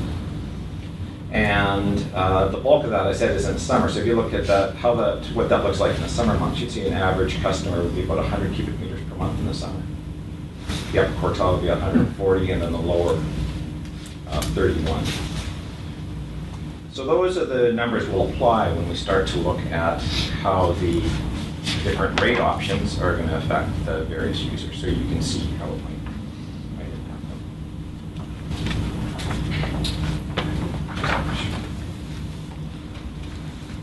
Sorry, going back to Councillor Butler's question, also the bulk water station numbers weren't added into the September numbers or the fire department numbers.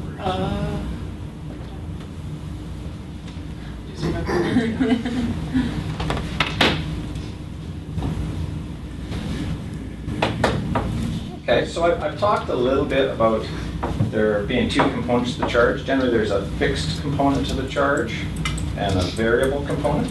So the fixed component is constant and doesn't vary with the volume of water that's used. And then the variable component is the one that's based on what you actually read off of the meter. So generally, a rate structure will be a combination of those two. If you want to have more stable revenues, you tend to have more of the money coming in through the fixed amount. It would be typical to collect between anywhere from 25 to 50% of the revenues from that fixed charge to give you a good amount of stability, but still encourage the conservation. Mr.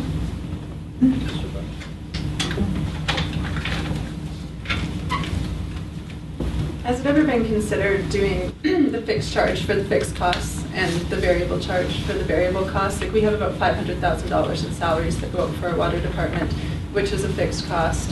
Would setting the fixed rate at that be appropriate, and then using the variable rate for things like utilities, amortization for asset replacement, that varies on how much people use the infrastructure. Has that model been considered by Urban Systems? Yes, it has, and we had that conversation with staff. And the reality in a utility such as yours, the vast majority of expenses are fixed, like 99%. So that's why I didn't say when I say the fixed charge, I didn't use the term fixed cost to confuse it with the accounting definition of it. Generally, you split them to get the right revenue stability and the right amount of conservation. So it would be council that would decide how you wanted to split. I mean, you could go as much fixed as you like, and I'll show you an option that would do that for you. Or you could make it completely variable. So that's really what you need to balance today, is how do you want to do that?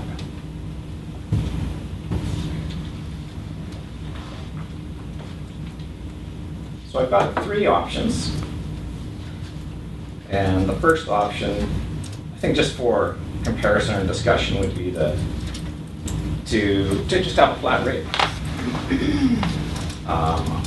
We talked through this at the last meeting, but I'll give you a quick refresher. So it's a flat rate. Everybody would be charged a fixed charge regardless of the volume that was used. It's very easy to understand and to administer. The revenue is very predictable. You know exactly how much revenue you're going to get in the utility. The downside of this is it does not promote conservation. So we've worked the numbers. If we went this way, and you can see for a residential user, the annual cost would be $434. Now you'll notice this is a bit low than the $436 that you're charging currently.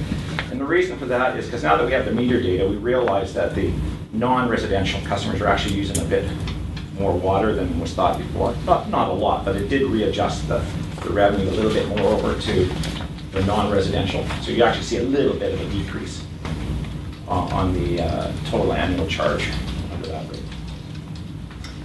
So the flat rate then makes the water meters basically obsolete. Other than for education and information. Sure. Okay.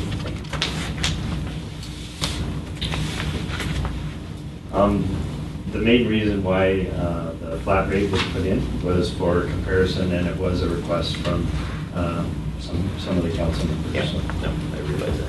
Just point that out. Mr. Mayor? Councillor Butler. So I noticed in the examples that you're giving, the non-residential customers in this fixed rate on your chart are paying 18% of the usage. But at the beginning, you told us that the non-residential were using 37% of the water. So I'm wondering why they're only paying 18% if they're using 37%. It's a great question, and I was anticipating the announcement. What we're trying to do, and one of the objectives is to get equity, but we're not, the only way we would get complete equity between the two user groups is to go to a 100% consumption-based rate. In the flat rate, we're using the standard of using equivalent residential connections. And I showed you what the standard ratios are. So if I do the math and compute it using those, that's how the split would fall out. And that would be the fair way to do it, although I agree you're saying it doesn't quite get to the equity that you'd probably like to see using the flat charge. Good question. It's also in the fixed variable or in the variable rates as well. They're not paying 37%. They won't get it to 30%. The only model that would get you to the 37% would be a complete consumption-based approach. Unless we were to discriminate on the fixed charge on it. So we're not going to get complete equity, but we get closer to it. You could change their variable rate that they pay to get 37%.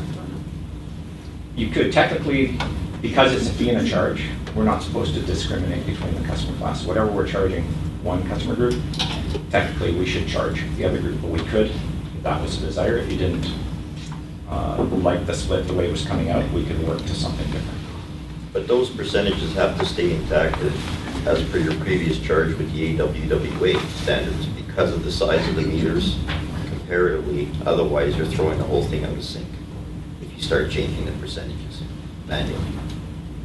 We could change them. I would say for what we're doing today, I think that's a great, fair comment, because we're setting a mock billing rate.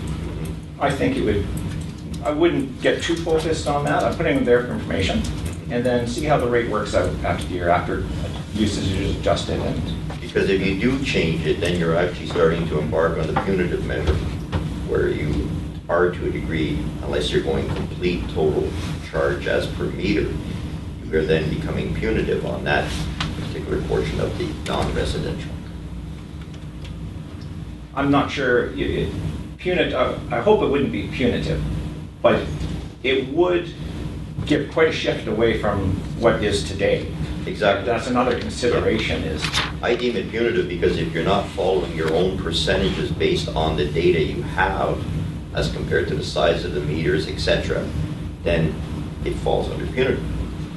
Yeah, I think I think that's a very good point. There's a lot of factors other than the amount of water that drive the cost in the system. The fact that they have a large meter, even if they didn't use the water, you still have to design the infrastructure to allow that water to be used. And sometimes your reservoirs are bigger, everything's a bit bigger. So it's not as cut and dry as what the split revenue should be. The only way we could really do it would be to do a cost of service review that would look at the exact impact of every user type on the system and how they're driving the costs. But as long as you're interpolating the way you're doing it, it should stay on those percentages. I would recommend to stay on how it worked out. Councillor Tripp and Councillor Butler. Thank you, Mayor Conrad, and I apologize for not being here. I just have to be at another meeting, and I'm coming in cold, and I don't know where you're at in your presentation and your questions and answers. But just for clarification, just so I can sort of understand a couple of things, I had two questions. For the 2018 water use forecast for 25% conservation, I'm just wondering where that figure came from, if there is any feeling that that is even remotely possible. In our community, being that we are a community that in the summer it's very, very dry here. In order for us to keep any modicum of moisture in our soil for our gardens, whether they be vegetables or what, is 25% realistic? And then also the other question I had was on that same schedule there, the revenue target of 927,000, does that include depreciation and replacement cost recovery? Mm-hmm. I'm sorry if I'm if I'm ahead of things. I'm on page 21. Maybe we're on 12. Oh, we were on 12. Okay, I'm sorry, so I'm, Different numbers, so there's- sorry. I thought you were finished with it all, We've already so caught up. my apologies. Maybe you can answer those later. You're on page 12. 24, 30. Oh, yeah, I was just gonna say that the idea of the water meters was user pay, right? So whoever uses the water pays for the water, so I'm just wondering if they're using 37% with water meters, they should be paying 37%. That's why we put them in. Otherwise, gardeners, it would be punitive to make them pay an extra $200 in the summer when they're using more. If, you know, industry and non-residential aren't paying their fair share, but they use, gardeners should have an exemption as well.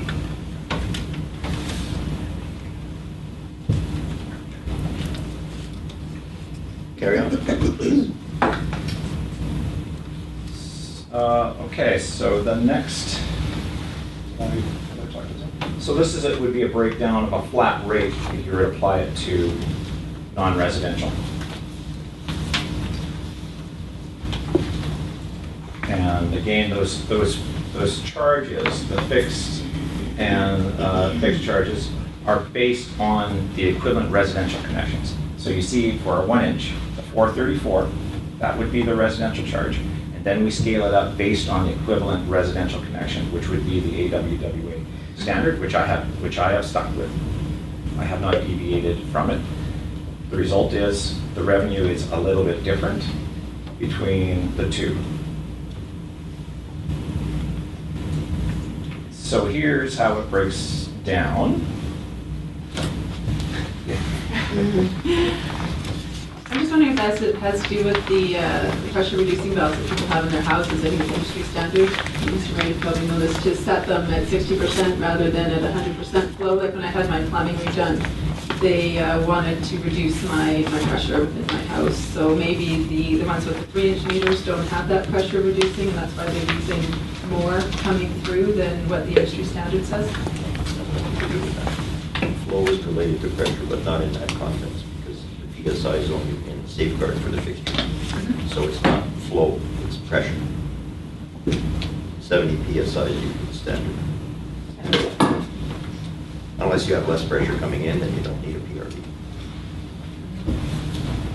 Now we're going to something else. We're going to plumbing code now. Nothing to do with this. Okay, so from option 1, you see that we're collecting 100% of the revenue from the fixed charges.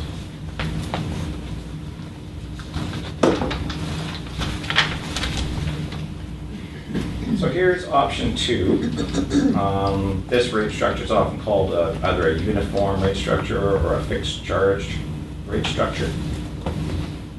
So here you pay a fixed rate regardless of how much water you use. And then for every cubic meter of water after that, you get charged a unit rate.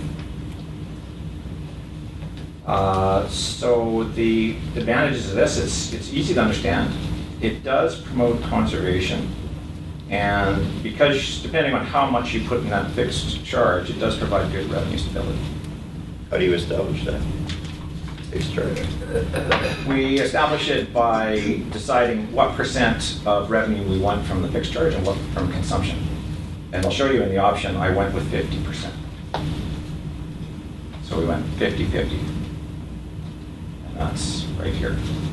So you can see how that's how that works out.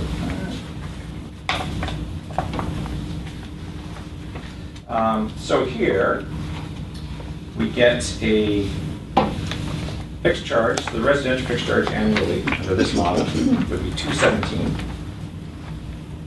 And the consumption charge would be 56 cents a cubic meter. So this assumes 25% water conservation, which was the question. Which was the target that the community had implementing meters. I personally think it's quite reasonable. We have an example in Peachland that they achieved over 30% conservation when they went to meter. So I think it's in the possibility, but I think that's the idea with the mock billing too, to see how does it actually work out and make sure that that 25% was a good consumption or a good assumption. Councillor Thompson. Councillor. Just a couple of questions. How does 56 cents per cubic meter compare to other communities, or if you even care about that? And secondly, how did you come up with that particular rate per cubic meter? The 56 cents would really depend on what model the utility was using and what their costs were. Your costs are about $100 or $1.12 per cubic meter. So 56 cents would get you half, okay? Half of the cost would come through the fixed charge. So that's how I came up with it. It's hard to compare from community to community because they might be collecting less than 50%, and their cost per cubic meter of water would be different. So it's kind of hard to compare apples with apples. Yeah. So what are the Councillor? Yeah, my biggest concern that I have with all of the different rate structures here is we're not considering full cost recovery for our utility. We're basing that on our budget for those years, which is running a deficit for the utility. And I know that Asset Management BC, as well as the asset management policy for the city, is looking at full cost recovery. And in other towns where this has been done, typically the rates start off low and then they go for full cost recovery. So we'll have 2 years of mock billing at an artificially low rate. And then after 2 years, it will be reviewed and the rates will go up to include full cost recovery, which will include the studying of the aquifer, which will throw in about $28,000 a year. That's what's been done in other communities as you follow along the asset management plan. So I'm wondering why we're setting our rates below full cost recovery.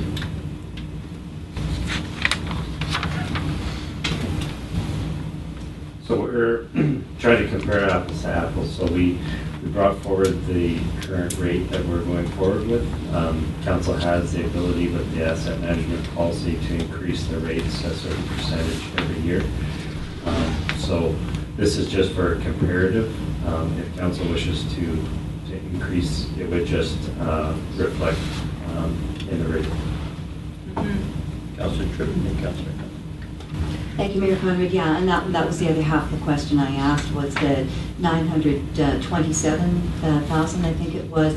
What did that include? Was it just depreciation, or was it any, or what was included in that 927,000?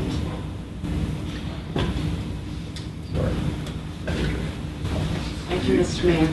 Yes, the 927,000 was basically based on what we currently have in revenues, excluding penalties and other miscellaneous revenues, but what we bill for our water services, and just a nominal 3% increase. Councillor Hammond and Councillor Thompson. Yeah, these charges here, for the most part, would reduce everybody's water rate per year, with the exception of the upper quartile, which would go up $30. Right now, the average is $437 a year. And if you look at that, your total charge for an average water user and a lower quartile user is significantly reduced. No, it doesn't. Councillor, somebody's. So I would rather have the professional answer that question, with all due respect, Councillor Tripp. So can you just explain why it looks like the total charge over the course of the year is going to be reduced to what it is now? You're exactly right. Yeah. And the reason for that is it's reallocation of the costs onto the non-residential users. So currently, in the current model today, residential is paying a little bit more than their fair share of it, and then that's understandable. You didn't have the meter data to look at, or you necessarily know exactly how much it was. Now that we have the information, you can look at it more accurately, which we're doing here, and by making the allocation or doing it in a more equitable split, you'll see that the rate on average would go down. So we would advocate conservation, obviously, too. This is why it's reflective of that. Councillor Thompson, then Councillor Tripp. Yeah, I I'm really liking the idea of having a 2-year billing period for 2 reasons. First of all, the first year one, is going to indicate to our customers, our users, what they are consuming and what they would be paying based on, I mean, you got to start somewhere, and I appreciate that the work that you put into it with the costing. The second year, people who are consuming a lot of water can monitor themselves and hopefully achieve that 25% or more reduction in usage. And based on that information and the cost required, then and only then can a decision be made on how we're going to fund that, whether it's be, you know, a fixed charge after so many cubic meters and then you know, whatever. But we need that information, and I really like the idea of gathering it over 2 years so that you've got a really good comparison, and so does the customer.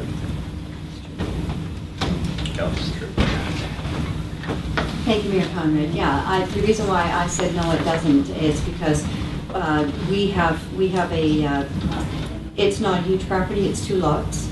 We have a fairly good sized home on that property, and then we have a garden. A lot of that garden is drip irrigation, and the rest of it we sprinkle with a 6-zone sprinkling system that includes the drip. During the summer, our consumption is, what was it, Tom? Our consumption was up around 320, 330.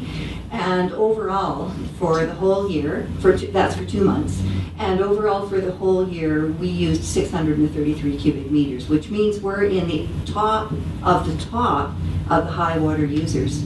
We absolutely in no way deviated from what our watering plan was this summer. It was every second day. We watered for the 4 hours, usually 2 hours in the morning and 2 hours in the evening. We never deviated from that. We absolutely followed what the plan was. And yet we are still up in the top of the top. And we have a fairly small garden with a lot of it drip. So I don't know how these average figures are sorted out. If we've got apartment dwellers who, you know, are using extremely little water, like we do in the winter. We're down to, we use, I think it was between 18 and 22 cubic meters, which the allotment is actually for 30 if we go to the option 3. So we're way under in our home use. And it's obviously the outdoor watering that is driving the consumption. Now, there are a lot of people in this community who have a lot bigger properties than we do. They water, they want to have a garden, they want to have green lawns and trees. I'm absolutely in favor of that for a number of reasons. First of all, food sustainability, which Rolly Russell talked to us about this morning, is very important. People who garden give their food to the food bank. We do. I know others do. We give to neighbors and other people who don't grow gardens, and we can a lot of the food that we create and make or grow during the summer. Canning uses a bit of water, but it creates food sustainability for us throughout the year. So I see this as punishing in a sense that those of us who are growing gardens are, we're up in that repertoire, and Councillor Butler and we compared our bills, and hers are about the same. She's got a garden. So really that's what's driving this.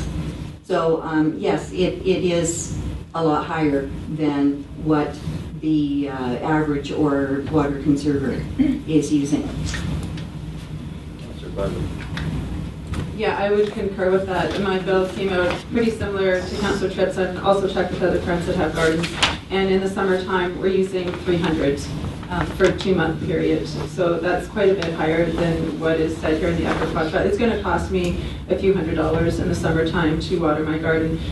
You'd say, oh, well, that's the luxury of having a garden. But that is in our OCP. That is that we are a garden community. And I do use drip irrigation as well, not for all of it. I've got 11 fruit trees. The drip irrigation, I don't feel is effective for fruit trees. The Okanagan does not use drip irrigation on their fruit trees.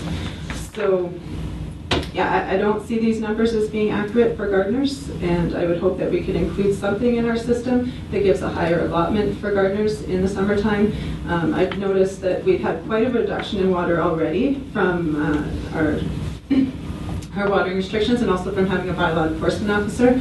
So I would say that these numbers that we're using are already 25% conservation, and I think Mr. Reed would probably be able to tell us over the last 2 years, the year that we had a lot of fires, and we went to stage 3 watering restrictions in August, we cut our consumption by quite a bit already without having to go to punitive charges.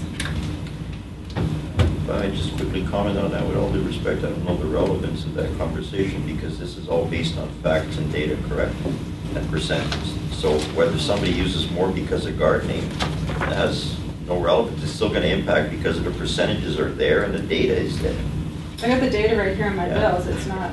That's no relevance to, if you use more, you're going to pay more. You're still going to come Unless out you're lower. industry. Councillor Hammond. Yeah, and I mean, I know people like to garden, but at the same time, I don't think it's fair for apartment dwellers or people that don't garden to have to subsidize those that grow their own food and save costs at the grocery store. I don't grow my own food. I pay for it. Is somebody going to subsidize me for buying vegetables, or am I going to go to the farmer's market and pay you for your vegetables that the community is subsidizing you to water and grow? It's a business. If you're saving money on your vegetables and you're growing your own food, good on you, but it shouldn't be at the risk or at the cost of the rest of the community. That's your choice. But there again, council has that opportunity to be able to give a green rebate for gardeners. There's always that option, right? I mean, there's nothing stopping or restricting us from giving the opportunity to individuals who grow their own food a form of a green rebate. That's just one terminology I'm using. You could name it something else, a gardening green rebate, whatever. So much, So that option is there. That has nothing to do with the data we're dealing with now today. Councillor Thompson. Yes, I'm finding some of this conversation is becoming based on personal information. I want to pay for what I use. If you want to have a big garden to grow your own food and to give to the food bank, that's your business. But I don't want to have to subsidize you or my next door neighbor or anybody, nor do I want apartment dwellers having to subsidize as well. So I think the only fair way to do it is through metered rates. I think what we're here to discuss and look at is the best way. I think the decision has been made, the meters are installed. What we have to decide is, as a council, after hearing the presentations, is what is the best means of using to generate the funds that we need to operate the service. With all due respect to council, we're deviating from the subject matter. We have representation, and for a presentation, we should listen to the facts and then make a decision, but not deviate into personal agenda items like gardens and what we're doing with our food. Carry on, please. Okay. Yeah, just to clarify, the average water user, I had all of the meters in the system for residential, and it's simply that. It's simply the average, just the mathematical average. And the upper quartile is exactly that. 1/4 of the users would use above that amount, and 3/4 would use below. So I'm just using the definition of mathematically what an upper quartile is and what an average is. And to reestablish, we have to ascertain that at the end of the day, whatever data is being used here, that the corporation still becomes sustainable. Otherwise, we just cannot lower the rates and then we start going in the red. Bottom line, it's a business. Carry on. Similarly, I've given you what the non-residential rates would look like. And as before, a 1-inch meter or less is considered one equivalent residential connection. And then the charges, the fixed charge increases based on the AWWA factor, which I followed. And also, we don't know exactly the target consumption, but I've estimated them based on the size of the meter, what they would be. So this gives you an idea of what a charge might look like for various sizes of meters. But it would really depend on how much water they use. But it's could be indicative.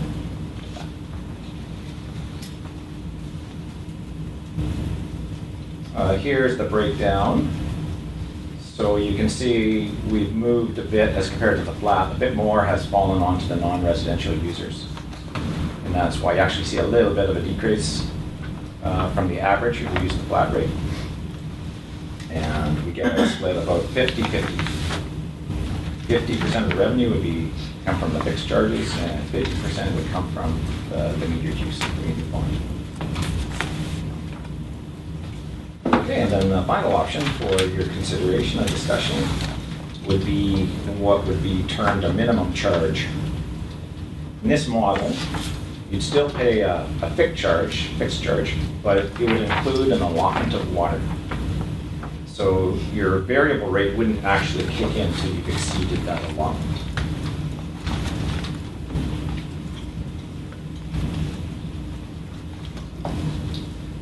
Here is what that would look like from a rates standpoint. The allotment that we chose was 15 cubic meters a month. And we came up with that by looking at what the average use is in the wintertime for residential users. And it's a little bit below 15, which is bang on to what I would expect. Indoor use for a single-family residential home should be around just a little under 15. I think here it was actually 14.7 was the number that we came up with. So here's how the rates would fall out. You can see an average user would be at 384, which is the same as the previous model. And the higher water user, 467, which is the same, which we would expect because they're using the full allotment every month. Here, a little bit more for the water conserver because they might not quite use that 15 cubic meters a month. So they're paying for a little bit of water they might not actually use. It doesn't make a large amount, but about a $10 difference from what we can estimate in terms of what the bill would be. Okay, so that's the minimum charge. So those, for the residential, here's how it would work for the non-residential. In this case, the 15 cubic meters would be the allotment for each equivalent residential connection. So a 2-inch meter would get 4 times that allotment. That's the way we've estimated. So 4 times a 50. So they'd get 60 cubic meters a month for a 2-inch, and so forth for a 3-inch. I'm looking at the bottom line. Now you take the worst case scenario, which is 3-inch. I'm looking at the numbers at the end. They're pretty much the same as a fixed. They're pretty close, 5888. If you go back to right, yeah, it would be pretty close. They're almost bang on the same. It's really difficult to say with any accuracy what it would be, because it's not. This was just based on a target consumption, but a lot of these numbers and these options 2 and 3 are reflective pretty much of this very similar, and the amount total charge. Very similar. Yeah, there's not a big variable there. That's correct. And here's how that works out in terms of the split. It's a fairly similar split to what we had in option 2. Interesting here, you're getting a larger percent of your revenues are going to be from the fixed charge, from that minimum charge. So it's got a little bit more revenue stability than the option 2. So just to summarize, I've taken the 3 options just so we can go back to those objectives and see how they compare. So in terms of conservation, option 1, as we know, will not necessarily promote conservation. Option 2 will all year, and option 3, the minimum charge, would be mostly in the summer. In terms of equity to the users, option 1 would not necessarily be equitable because it's not based on how much you're using. There's not a connection to that. Option 2 would be equitable, as well as option 3. I said mostly just because there might be a few users that don't hit that 15 cubic meters or that allotment, so they might be paying a little more than they would under option 2. But I think it's very, very close. Then there's the revenue stability number. You can see the best is option 1, of course. It's, you know exactly what your revenues will be. Option 2 was at 50%, and then option 3 worked out to be about 73%. In terms of simple to understand and administer, I would say all 3 would be reasonable. And in terms of affordability, consider all 3 to be reasonable and not what we would think would be punitive for a reasonable amount of water being used.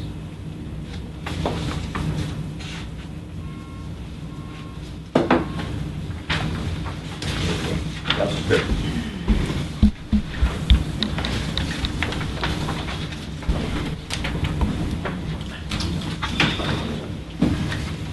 Thank you, Mayor Conrad.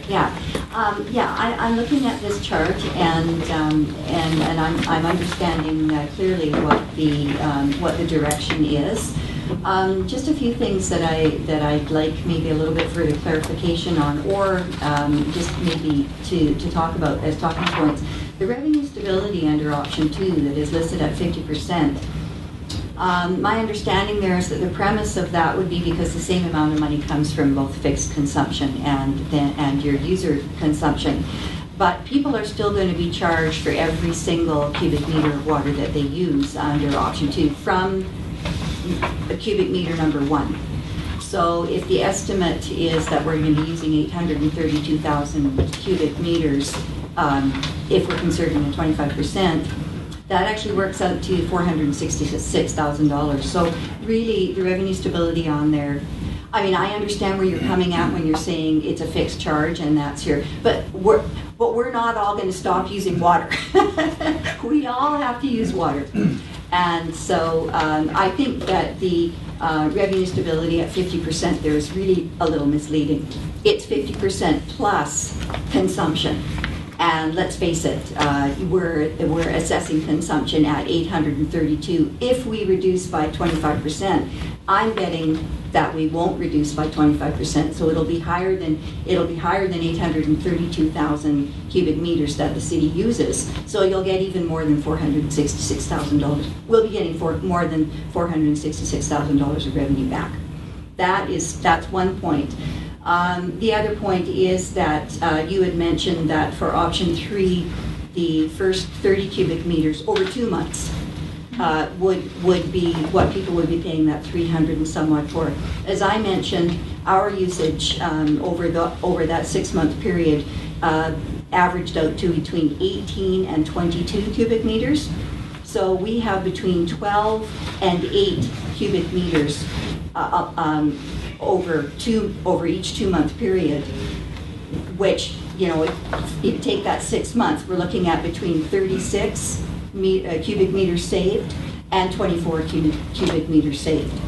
So anybody who is an average or below average user is really paying in the 6 months of the year when we're consuming less water, significantly less.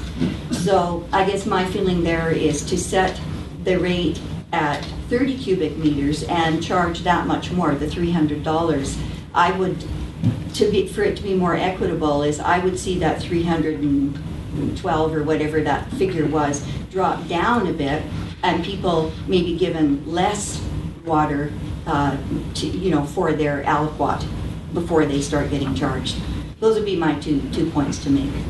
And if you have any other things that you could to offer in terms of explanation for those ones, I'd like to hear that.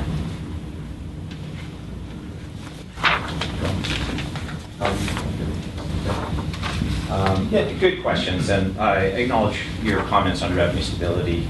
it probably, what I'm showing, the percent is really what we're collecting for sure through the fixed charges, but you're exactly correct. People are not going to use much, so you can count on that revenue as well. So I think they're both good choices in that sense. In terms of the 15 cubic meters, I mean, it's always hard when you want to implement a tiered structure where there's some type of break in the rate or even the minimum allotment. It's subjective and it's at the discretion of council where they want to sit it. I came forward with a rationale. I looked at the average use in the winter. It was about just a little under 15 cubic meters. It made sense as that would be a reasonable starting point, but absolutely at the discretion of council to lower that or raise it as they see it. John, I have a question. My concern with the revenue stability and option 2, the 50%, that's based on the 25% conservation. Now, if that conservation is enhanced higher, then the corporation could be losing money. And then the rates would have to increase somehow, correct? That's correct. That's correct. And that's, I think, why going with the mock billing makes sense, because you don't want to fall short. Yeah, I think that 25 is a good target, but... Yeah, because then they almost piggyback option 2 and 3, as we've seen the data that you presented. There's not going to be much of a variable, because if the conservation is enhanced and becomes greater because of, let's say, public's view that they want to save, then of course both start to fall in the same category where the extra charge has to be hiked, right? Certainly, if you don't sell the amount of water, the volume of water, then you have to raise. You encourage conservation, but at the same token, you got to make sure there's still a revenue base. Otherwise, you know, the operations cease because there's no money there. That's correct. Yeah. No. Councillor Butler. No, I'm just- Oh, sorry, Councillor Thompson. My apologies. Thank you, Your Worship. Just a comment in listening to what Councillor Tripp's concerns were with respect to a fixed charge, and then to me that just supports just a flat charge or pardon me, a charge per cubic meter from the first, and then we'll just take it from there so that people are paying for what they're using. That would be just something I think we all need to consider. Yeah, so we're assuming 25% conservation on this year's consumption, I believe is the data that you looked at. I would really, really like to see our consumption levels over the past 5 years so we get an understanding of what our average summer consumption actually is, because since this council has sat, we've put in watering restrictions over the summertime that weren't there previously. So I would say that we're already conserving 25%. I don't think we're ever going to fall into the risk of conserving another 25% and running a revenue shortfall, because at this point, our residents were very responsive when we just asked them to conserve. They did come through for us in the last 2 years. My other question, I'm just curious, with regards to public buildings, the swimming pool, city hall, public washrooms, that consumption, where does that fall into the payment process?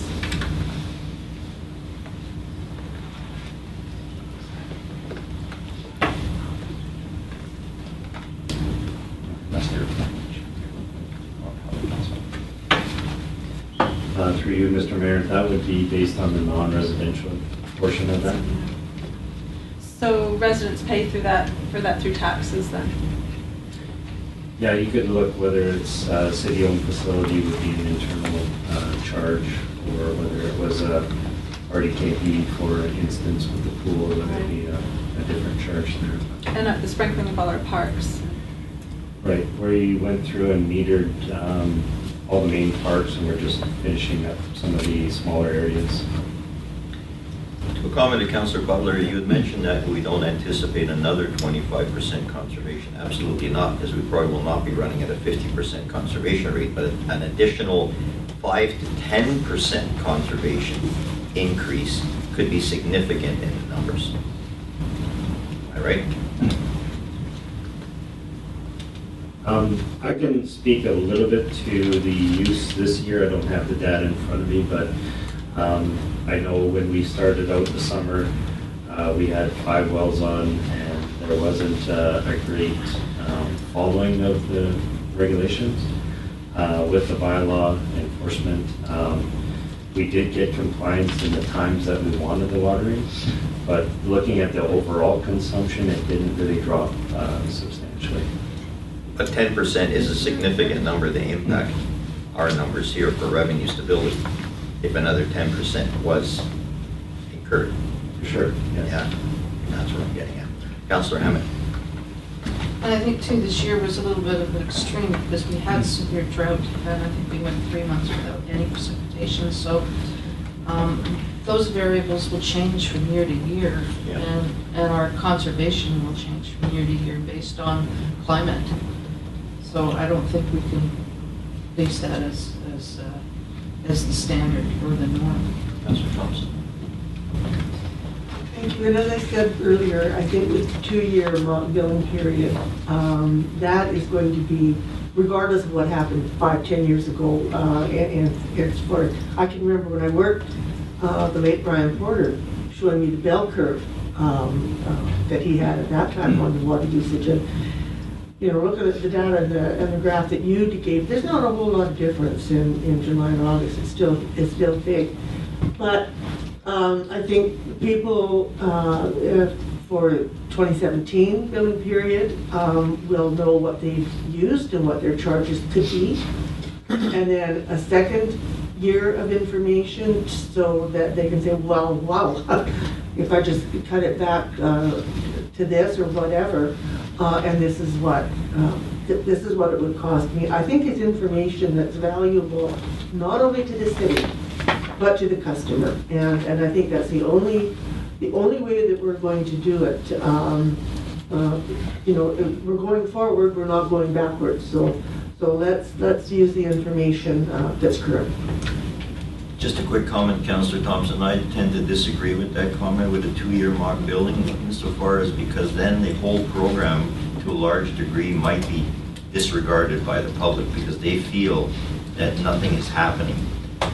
Just stats will be brought forward. If you have 1 year of mock billing, that should be sufficient evidence to show what's going on. Because if you give the public a 2-year grace, nothing's going to happen. You're basically on a flat rate.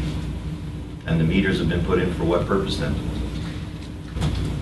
Well, with respect, I don't agree with your position on that.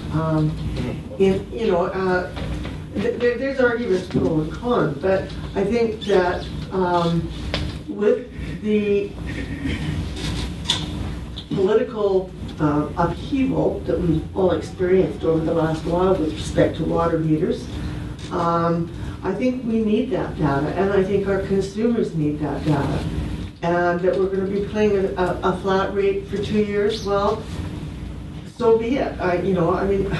We have an election coming up in 2018. Do we really want to make that an election issue? I don't know that that we would. Maybe some people are going to do it anyway. I don't know. But I would rather base my decision on what the rates are going to be based on actual data gathered. And I think the only way you're going to get that is over a 2-year period. Councillor Hammond and Councillor Ross. I also disagree. I think 1-year mock billing period, we have the stats now, we have the data of what's been monitored, so that we know what the consumption is and where it's coming from. And I think now it's time to implement a 1-year mock billing period so that people can see over the course of the year. My only concern is that out of the 3 in the residential, the 3 rates for the average, the maximum, and the underutilized, or the minimum users, 2 out of those 3 are going to have reduced rates once they go over to the actual billing. And I'm not sure that that's actually going to promote conservation when you're showing, in the case of the minimum user, a max, over $100 a year savings. And it's like, those people probably don't have to worry about anyway because they're already conserving, but the average user is going to have a reduced rate of about $60 a year. There really isn't an incentive to conserve when they're already reducing their rate. So that's my only concern, but I think the sooner that we get on to the mock billing and we do it for a year, the better. Councillor Ross, and then Councillor Thompson. Thank you, Mayor Conrad. I agree with Councillor Hammett. And I do, looking at the different options, 1, 2, and 3, option 2 is the only one that brings the non-residential anywhere close to compensating for their actual usage. I would, and I agree with Councillor Butler on this, I would like to see non-residential paying their full share and not seeing it subsidized by residential users and even those who use more water for various reasons, gardening or whatever. So I would like to see those numbers adjusted for non-residential so they are paying their full share, because when we do bring in water restrictions, I'm not sure that non-residentials actually adhere to water restrictions. The amount of water that they need in order to operate their businesses, I don't think that they really cut back on that. So, and there's no evidence. Like we see in evidence in residential where people are going from overhead sprinklers to drip irrigation. And they are taking measures, residential people are taking measures to reduce their consumption. I'm not sure that non-residentials do that, and I'd like to see them paying appropriately. In terms of people who have orchards in the city and the Okanagan, many of the Okanagan orchards are catching up with the rest of the world. Israel, Australia, other places in the Middle East that do grow parts of Europe that are arid do use drip irrigation for fruit trees. And we are just really behind the times in British Columbia, and we are really behind the times in Grand Forks in terms of what we overhead sprinkle. Again, bringing to the forefront, these numbers and these rates can all be tweaked as deemed necessary. So does all the other utilities like Fortis, etc. The gas. I would like to see it tweaked immediately to see non-residential paying their full share. Even applicable to the residential too, should it become necessary. As was mentioned by John, these can be adjusted. These are only stats and data we're working on. Every year could be different. So it's going to deem necessary what at the end of the day what the corporation yields as bottom line. That's what comes down to it, because no corporation can offer services at a loss. No. That's a no-brainer.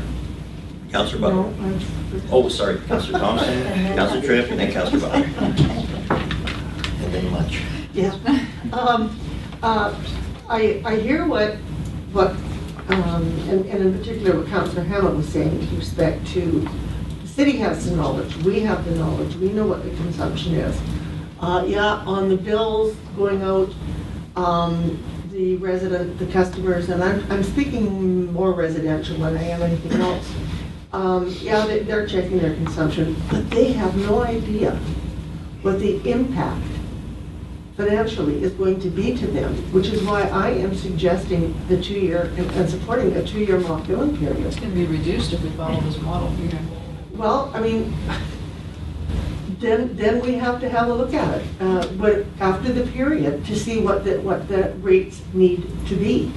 We're not going to be charging the rates. We need the information and the data to stay the status quo for 2018, and this is what it would cost you.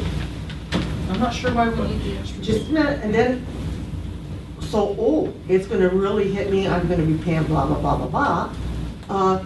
Then you have the second year to say, and more particularly in the summer, if I really reduce what I'm using for my gardening and watering my lawns and everything else, this is what it would save me. Because it's reduced. But as a 2-year mock building, my concern here is that there will be a disregard for true conservation, knowing that there is no real building occurring in the second year. How many individuals are really going to look at their mock building and say, oh, I better watch it because my building's going up and I'm using too much water? No, it's only a paper trail then. I would hope that they would, and if they don't, then I think we've given them a fair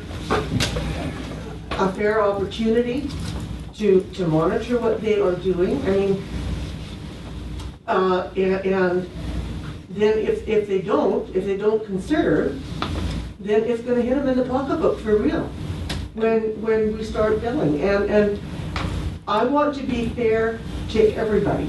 I mean, we've got the information. I don't think that the average customer understands. Yeah, they're looking at the bill, this is what I use, well, but big deal, what's it gonna cost me?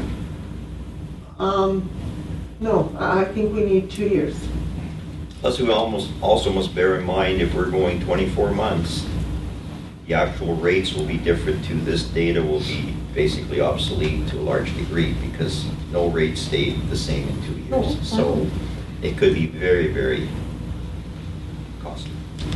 Councillor Tripp, and I guess that was it. Oh, Councillor Butler. Thank you, Mayor Conrad. Yeah, just a couple comments. As you all know, I stated very clearly that I was interested in the flat charge option, and I really appreciate you bringing that information forward. Having looked at what has been presented and realizing that the non-residential users were paying as little as they were, like 18%, and they were using 37% of the water, I actually made the decision in my own mind that I thought that option 2 with a fixed charge was probably a more equitable way to go. But I also appreciate and agree with Councillor Ross in that if it goes up to 30, if we could get it closer to the actual usage. I mean, I don't know how much that, you don't want to punish people. And I realize that some of these people are small businesses maybe, and an excessive water bill, it could hurt them because their profit margin is so low. But having said that, that's where I believe that Councillor Thompson's rationale here for 2 years is a good thing, because, for some people, if they're retired and they're living on a pension and they're gardening and they're doing that for food security, and now they're looking at a couple of $100 more on their water bill, and with everything else going up, we've had our taxes go up and everything else. People have to actually may have to make some lifestyle changes, which means that they may find it not affordable to live here, or they may find that what they have been doing as a recreation, a hobby, gardening is very therapeutic for people, and often people do that because it's something that they love. But if it becomes unaffordable, then they're going to have to make some sort of a lifestyle change, which may mean as drastic a situation as moving, or changing their landscaping options from what they have into xeriscaping, which is very costly. So I am in favor of the 2-year, giving people 2 years to actually see. First year, yes, can I reduce enough that I can keep this going? When you're looking at a few $100 for growing your garden and maybe having some non-native species of plants, you may decide, gosh, maybe I'm not going to do that. And so then you'd have that year to remove those things, change what you're going to do, and then move on from there. And the other thing is that we can always adjust the rates that we're charging. But you just concurred, Councillor Tripp, that you've just got another year of breather. No. What I said was after a year, if you see that you can't conserve after that year, if you can't get it down to the point where it's still affordable for you, then you're going to have to make some decisions for the next year.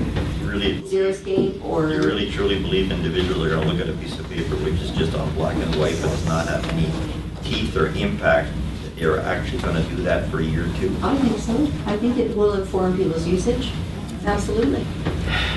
Yeah, I was next. Councillor Butler, and then I believe Mr. Reid wants to say something. Thanks. I have faith in the intelligence of our taxpayers that they actually can do some simple math with their bills, and they'll take the time, because the money's important to people. If it's in the pocketbook, they're going to pay attention. I have a couple of questions. With consideration to snowbirds, we have people that leave town maybe 5 months out of the year, I think it's important that they continue to pay their fair share of replacement costs for the infrastructure. They can't just be with us in the good times and then be south for the bad times during the winter and not expect to pay for the replacement costs of the things that they enjoy here half of the year. We also have people within city limits that have animals on their property. There's horses down in Johnson's Flats, they need pasture land. That's going to be quite expensive for them. So consideration needs to be given for our rural areas in town that do have animals. And I'm curious with the replacement costs of the meters. We've had meters in our businesses, in our industry now, what, 10 years? And unfortunately, the lifespan of those meters is running out. And I think maybe we might be seeing some inaccuracy in those meters. They need to be tested to make sure that they are running accurate. And I'm just curious, are they going to be responsible for covering their own replacement costs, or is this going to be factored into everyone's water bills, or will the owner pay for the replacement of those meters? Manager of Operations, Mr. Reed. Yeah, I'll come back to that one. Yeah. I just wanted to reiterate a few things. So when we came forward in May, we left, council kind of asked for some options to come back with. So we brought certain options forward. We wanted to bring 3 for council to really go through the presentation with the data and have a fulsome conversation and hopefully in 2 weeks make a decision at the evening meeting on which option that council feels comfortable going. We recommended a, excuse me, a 2-year mock billing, just for the simple fact that there was, after going through the data, there was a balancing between non-residential and residential. And with picking different options, it could affect homeowners differently. And if they get the data after the fact, it's hard to adjust and see how it really affects them. So that was, excuse me, our rationale with bringing forward a 2-year mock billing period. For looking at some of the data from 2010 to 2015, there's probably an 8% fluctuation between what's produced at our wells. So, and between 2010 and 2015, there's even less. There's probably 5% difference. Looking at them in production. So looking at this year's numbers, initially I think we were probably higher than what we were in 2010. So taking that into account, going back to the non-residential meter issues, we have had a few.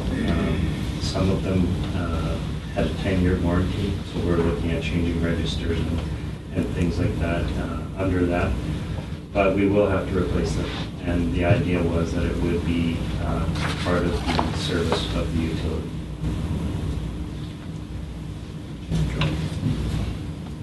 I just wanted to respond to the revenue split between residential and non-residential. And I just wanted it to be clear that the split of consumption doesn't necessarily correspond to how you split the revenues, because there's many more things behind what drives costs in a utility than the water they use. And I'll just bring to your attention this chart here. A big driver of cost in your system and infrastructure is actually that residential load in July and August. You need a lot more pumping to do that. You need electricity to do that. Your reservoirs have to be bigger. So really, to split it just on consumption wouldn't acknowledge these infrastructure, just the usage pattern is influencing it. And we aren't able to quantify it fully here in the type of study we've done. But if you did quantify it, I think you'd see that the revenue split and the AWWA standard that we're using is a pretty good model for it, a good approximation for probably how this actually works out. So I don't want to confuse the split of consumption needs to necessarily split the revenue, because that is not how costs are incurred in the system. It's really the pattern of that consumption and the peaking that is driving a lot of the cost of the utility. So I just wanted to be clear on that. Councilor Hammond, Councilor Drew. Yeah, I just wanted to respond to Councillor Tripp's comments, and I just didn't feel that the fear-mongering tactic of, people are gonna move because they can't afford $200 a year increase is really responsible. If you look at the highest user on either options 2 or 3, you're looking at an increase of $30 a year. So I think that's what the stats are showing up there. $30 a year increase based on, where are we going? There we go. $467 as opposed to $437 now. So I think to say that people are going to move and panic because they're going to have a $200 a year increase and can't afford it, it's like the sky is falling, and I think that's just a scare tactic, and I don't buy into it.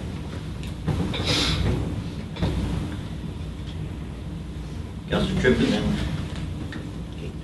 Thank you, Mayor Conrad. Yeah, I just was wondering, when you showed the graph there with the peaking in the summer there, I just wondered, are there other ways to alleviate that?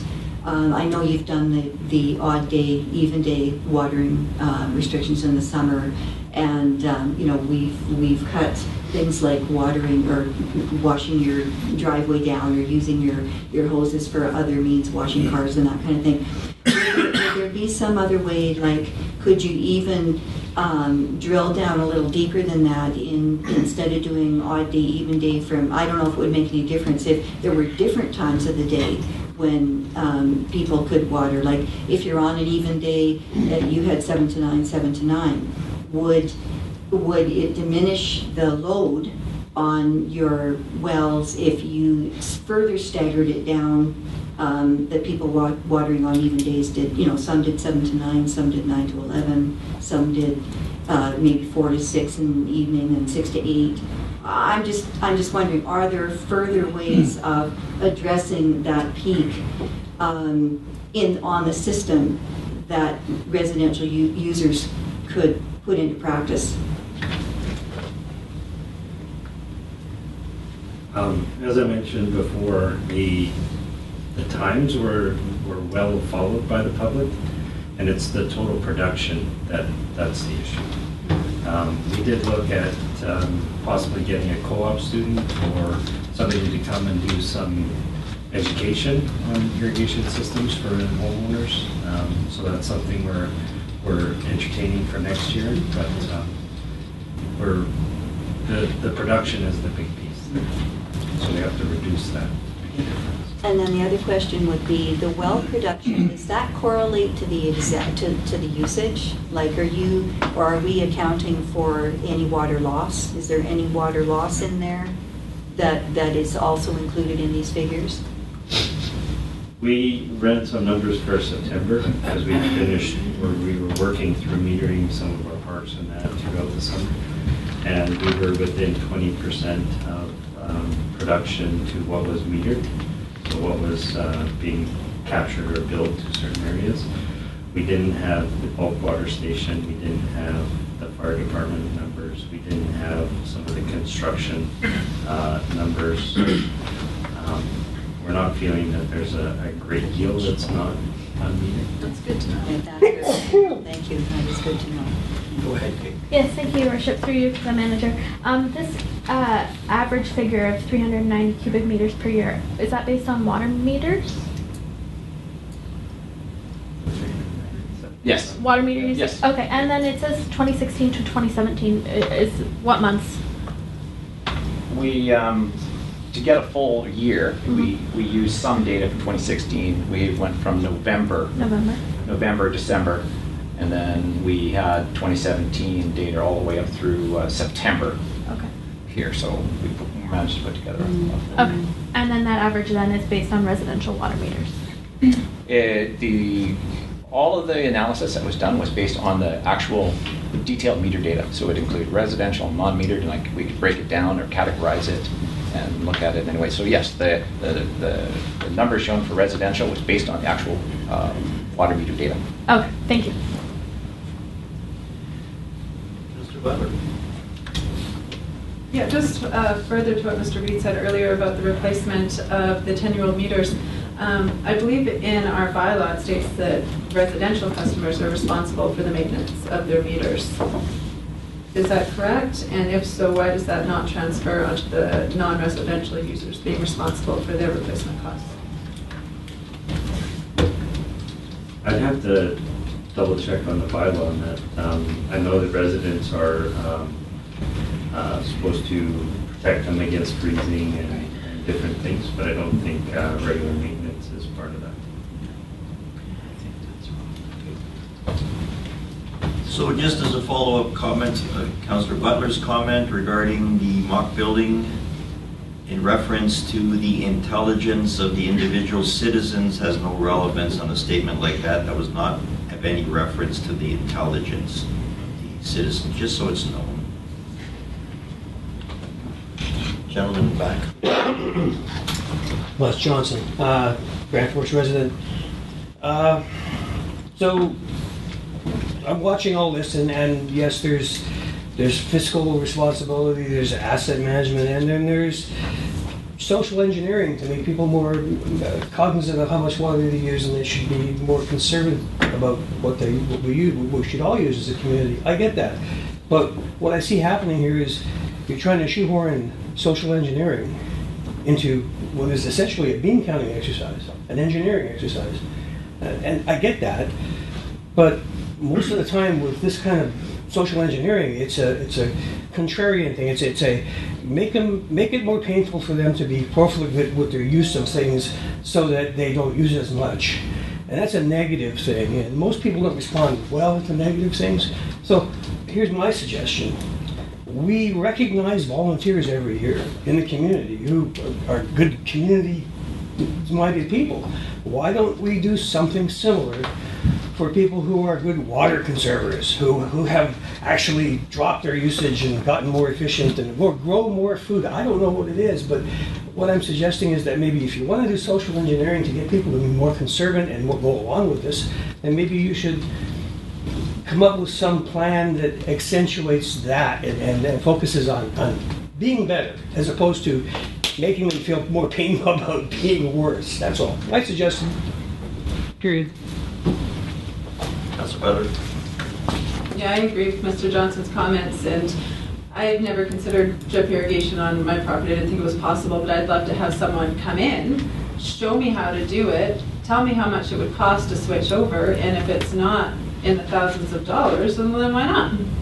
But I don't know how to do that. I don't know how to make it possible, and I'm sure a lot of other people don't either. They're busy, they don't have time to do all that. They don't know where to go to get the stuff and how to hook it all up.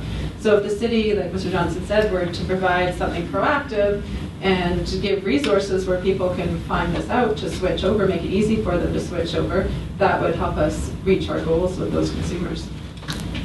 With all due respect, that's a very simple concept, drip irrigation. YouTube, there's so much data out there. Go to YNR. YNR, there's so many avenues that today it's such an accepted concept that it's not even rocket science anymore. It's so simple. Point of order, Mr. Mayor. I don't like my comments being called simple. The concept of hooking up a whole irrigation system, people build businesses on, they're trained to do that. I would rather have someone that's trained to come in and hook up the system for me. Again, I wasn't referring to your comments. I was making a general statement to the public out there that it is simple to find out. There's so much data out there today that it can be done. And if not, there's so much assistance out there by individuals that are willing, as Mr. Johnson had said, to help out. And I would suggest that there's probably organizations out there in this climate of trying to be better, it's the corporate citizens and everything, that might help fund things like a Crystal Chalice Award for the best water conserver for the year or whatever, just to get the whole community behind it. That's right. I mean, if I've been approached myself with how to do this, and I gladly give the information, and it's simple. Draw you a picture, give you the information. It's so simple. It really is. When you have someone that knows what they're doing, of course. That's just it. Councillor Thompson. We really digressed off the purpose of this discussion, which was the rates that we want to give consideration to. And I would like to see us. We don't normally do that, do we? Well, I know it's an absolute shock. I can't believe that this council did that, but apparently we have. And so if we could get back on track onto what the objective of this presentation was to discuss proposed rates and a billing period, then we can maybe conclude. Okay, one more comment on rates. We'll go on. Yeah. So, I just have one more comment with regards to the rates. As they're coming back in 2 weeks, I was actually hoping to see something more tailored to Grand Forks. This model's rolled out all over the province, and obviously we're not going to go with the flat rate option, right? I mean, we know we're not doing it. So really, we've just been given 2 options. I would have liked to have seen 4 options talking about different block rates, varying the numbers just to see how that works with having maybe more than a 15, maybe giving an allotment to gardeners, taking into consideration the climate of our area as opposed to Gibson's, which gets rain all the time. I would have liked to, maybe as it comes back in 2 weeks, maybe we could see a little more variety and tailor-made options for Grand Forks. With respect, I thought these options were specific to Grand Forks, were they not? Based on our own data? They're based on our data, but not, sorry. which I stated earlier, that council still has the option to tweak it as we deem necessary for that proposal regarding gardeners, where we could give different incentives or formats. This is all the basis that we're working with today. Am I right, John? But I don't want to insult our engineers by saying that they just, there's a template that they used. Well, this is a template. Yeah. I think it's one that they've developed for the city of Grand Forks. And I just think that with respect, your comment was insulting. Okay, I'm sorry, I didn't mean to be insulting. I'm just saying that the template needs to be I think this was a good specific. presentation. It was well presented. The format is tremendous, and I think it's given the options, because you got the data from Grand Forks, I believe. So if that's the case, I think we appreciate it. It was very well done. Thank Excellent you. presentation. Yeah, excellent presentation. So I'm going to call the question so that our presenters can go for lunch too. We don't have to tie up the rest of their day. Point of order, you already called the question at the beginning. We already voted to accept the presentation one bit before they came. We were all done. So actually, you were already done. We've already voted. Again, thank you very much, John. Thank you, Scott. Thank you. Thank you. Scott. Thank you, Mr. Reed. David, don't wait, because I have a question. Okay. So do I. I think you know what mine is. All right, moving on. Well, before we do the item 13, question period from the public. I don't have a 12. I don't have a question, but I was going to make a statement about unsightly premises. If you have Please the time. identify yourself for the record, please. Stan Malute. Okay. I live at 965 Kettle River Drive. That's on the regular agenda. You Yes. can't speak to it before then. Because it's not on today, it's not on this agenda. Oh, I understood that a person could come up and make Yeah. presentations. Okay. Committee of the whole, you can talk to any subject, sir. Go ahead. Okay. My concern is with the scrap pile that my neighbors had started next door to me on the property on 10th Street and Kettle River Drive. My trailer is almost adjacent to their property line, and I see this junkyard as soon as I open up the drapes in the morning, and that's the last thing I see is when I close the drapes in the evening. And my sidewalk is on that side of the trailer between, right up against their property line. So when I exit and come back to my trailer, that's all I see. Now, we've been talking this over with bylaws since the middle of July. It's been 3.5 months, and it doesn't look like it'll be settled for at least another couple of weeks, and the renters have made no movement at all to get this junk off of their yard. They started a week or so ago, got a few truckloads out, and that's all they've done. And I would ask council to think to perhaps in future cases like this, that after the first letter going out to the renters and the owners that they have unsightly premises that need to be cleaned up, and nothing is done, and they get the first notice, and if nothing is done after the first notice, they should go right ahead and drop the second notice and ask them to appear at council as to why they're not doing this and get the matter resolved. 4 months for me to sit next door to this is unacceptable. The other problem with this is that these are renters. They refuse to do this work that they do, and I don't know what they're accomplishing on this thing, because David Bruce shut down the idea of them selling this out as a continual yard sale. So they have this junk pile sitting in there, and they putter around with it. They do it in the evening hours, from supper time till sometimes after midnight. And they've been doing this for the last 3 months. The renter does not have a job. He doesn't do anything from 8 o'clock in the morning to 5 at night. He starts in the evening. And it's unacceptable to me. I'm getting a little too old to put up with renters like this next door to me. And I think on tonight's agenda is when the owner or the renters are to be appear. I would appreciate if the city makes them clean that place up and gives them a week or two, otherwise they do it. 4 months to get this resolved is out of the question. It's too much. Too much. I don't think the old ticker can take much more of this. Thank you very much. Thank you, Mr. Heller. Are there any questions? You have assurance that the city will look into this. Thank you very much. I appreciate that. Councillor Hammond? Oh, okay.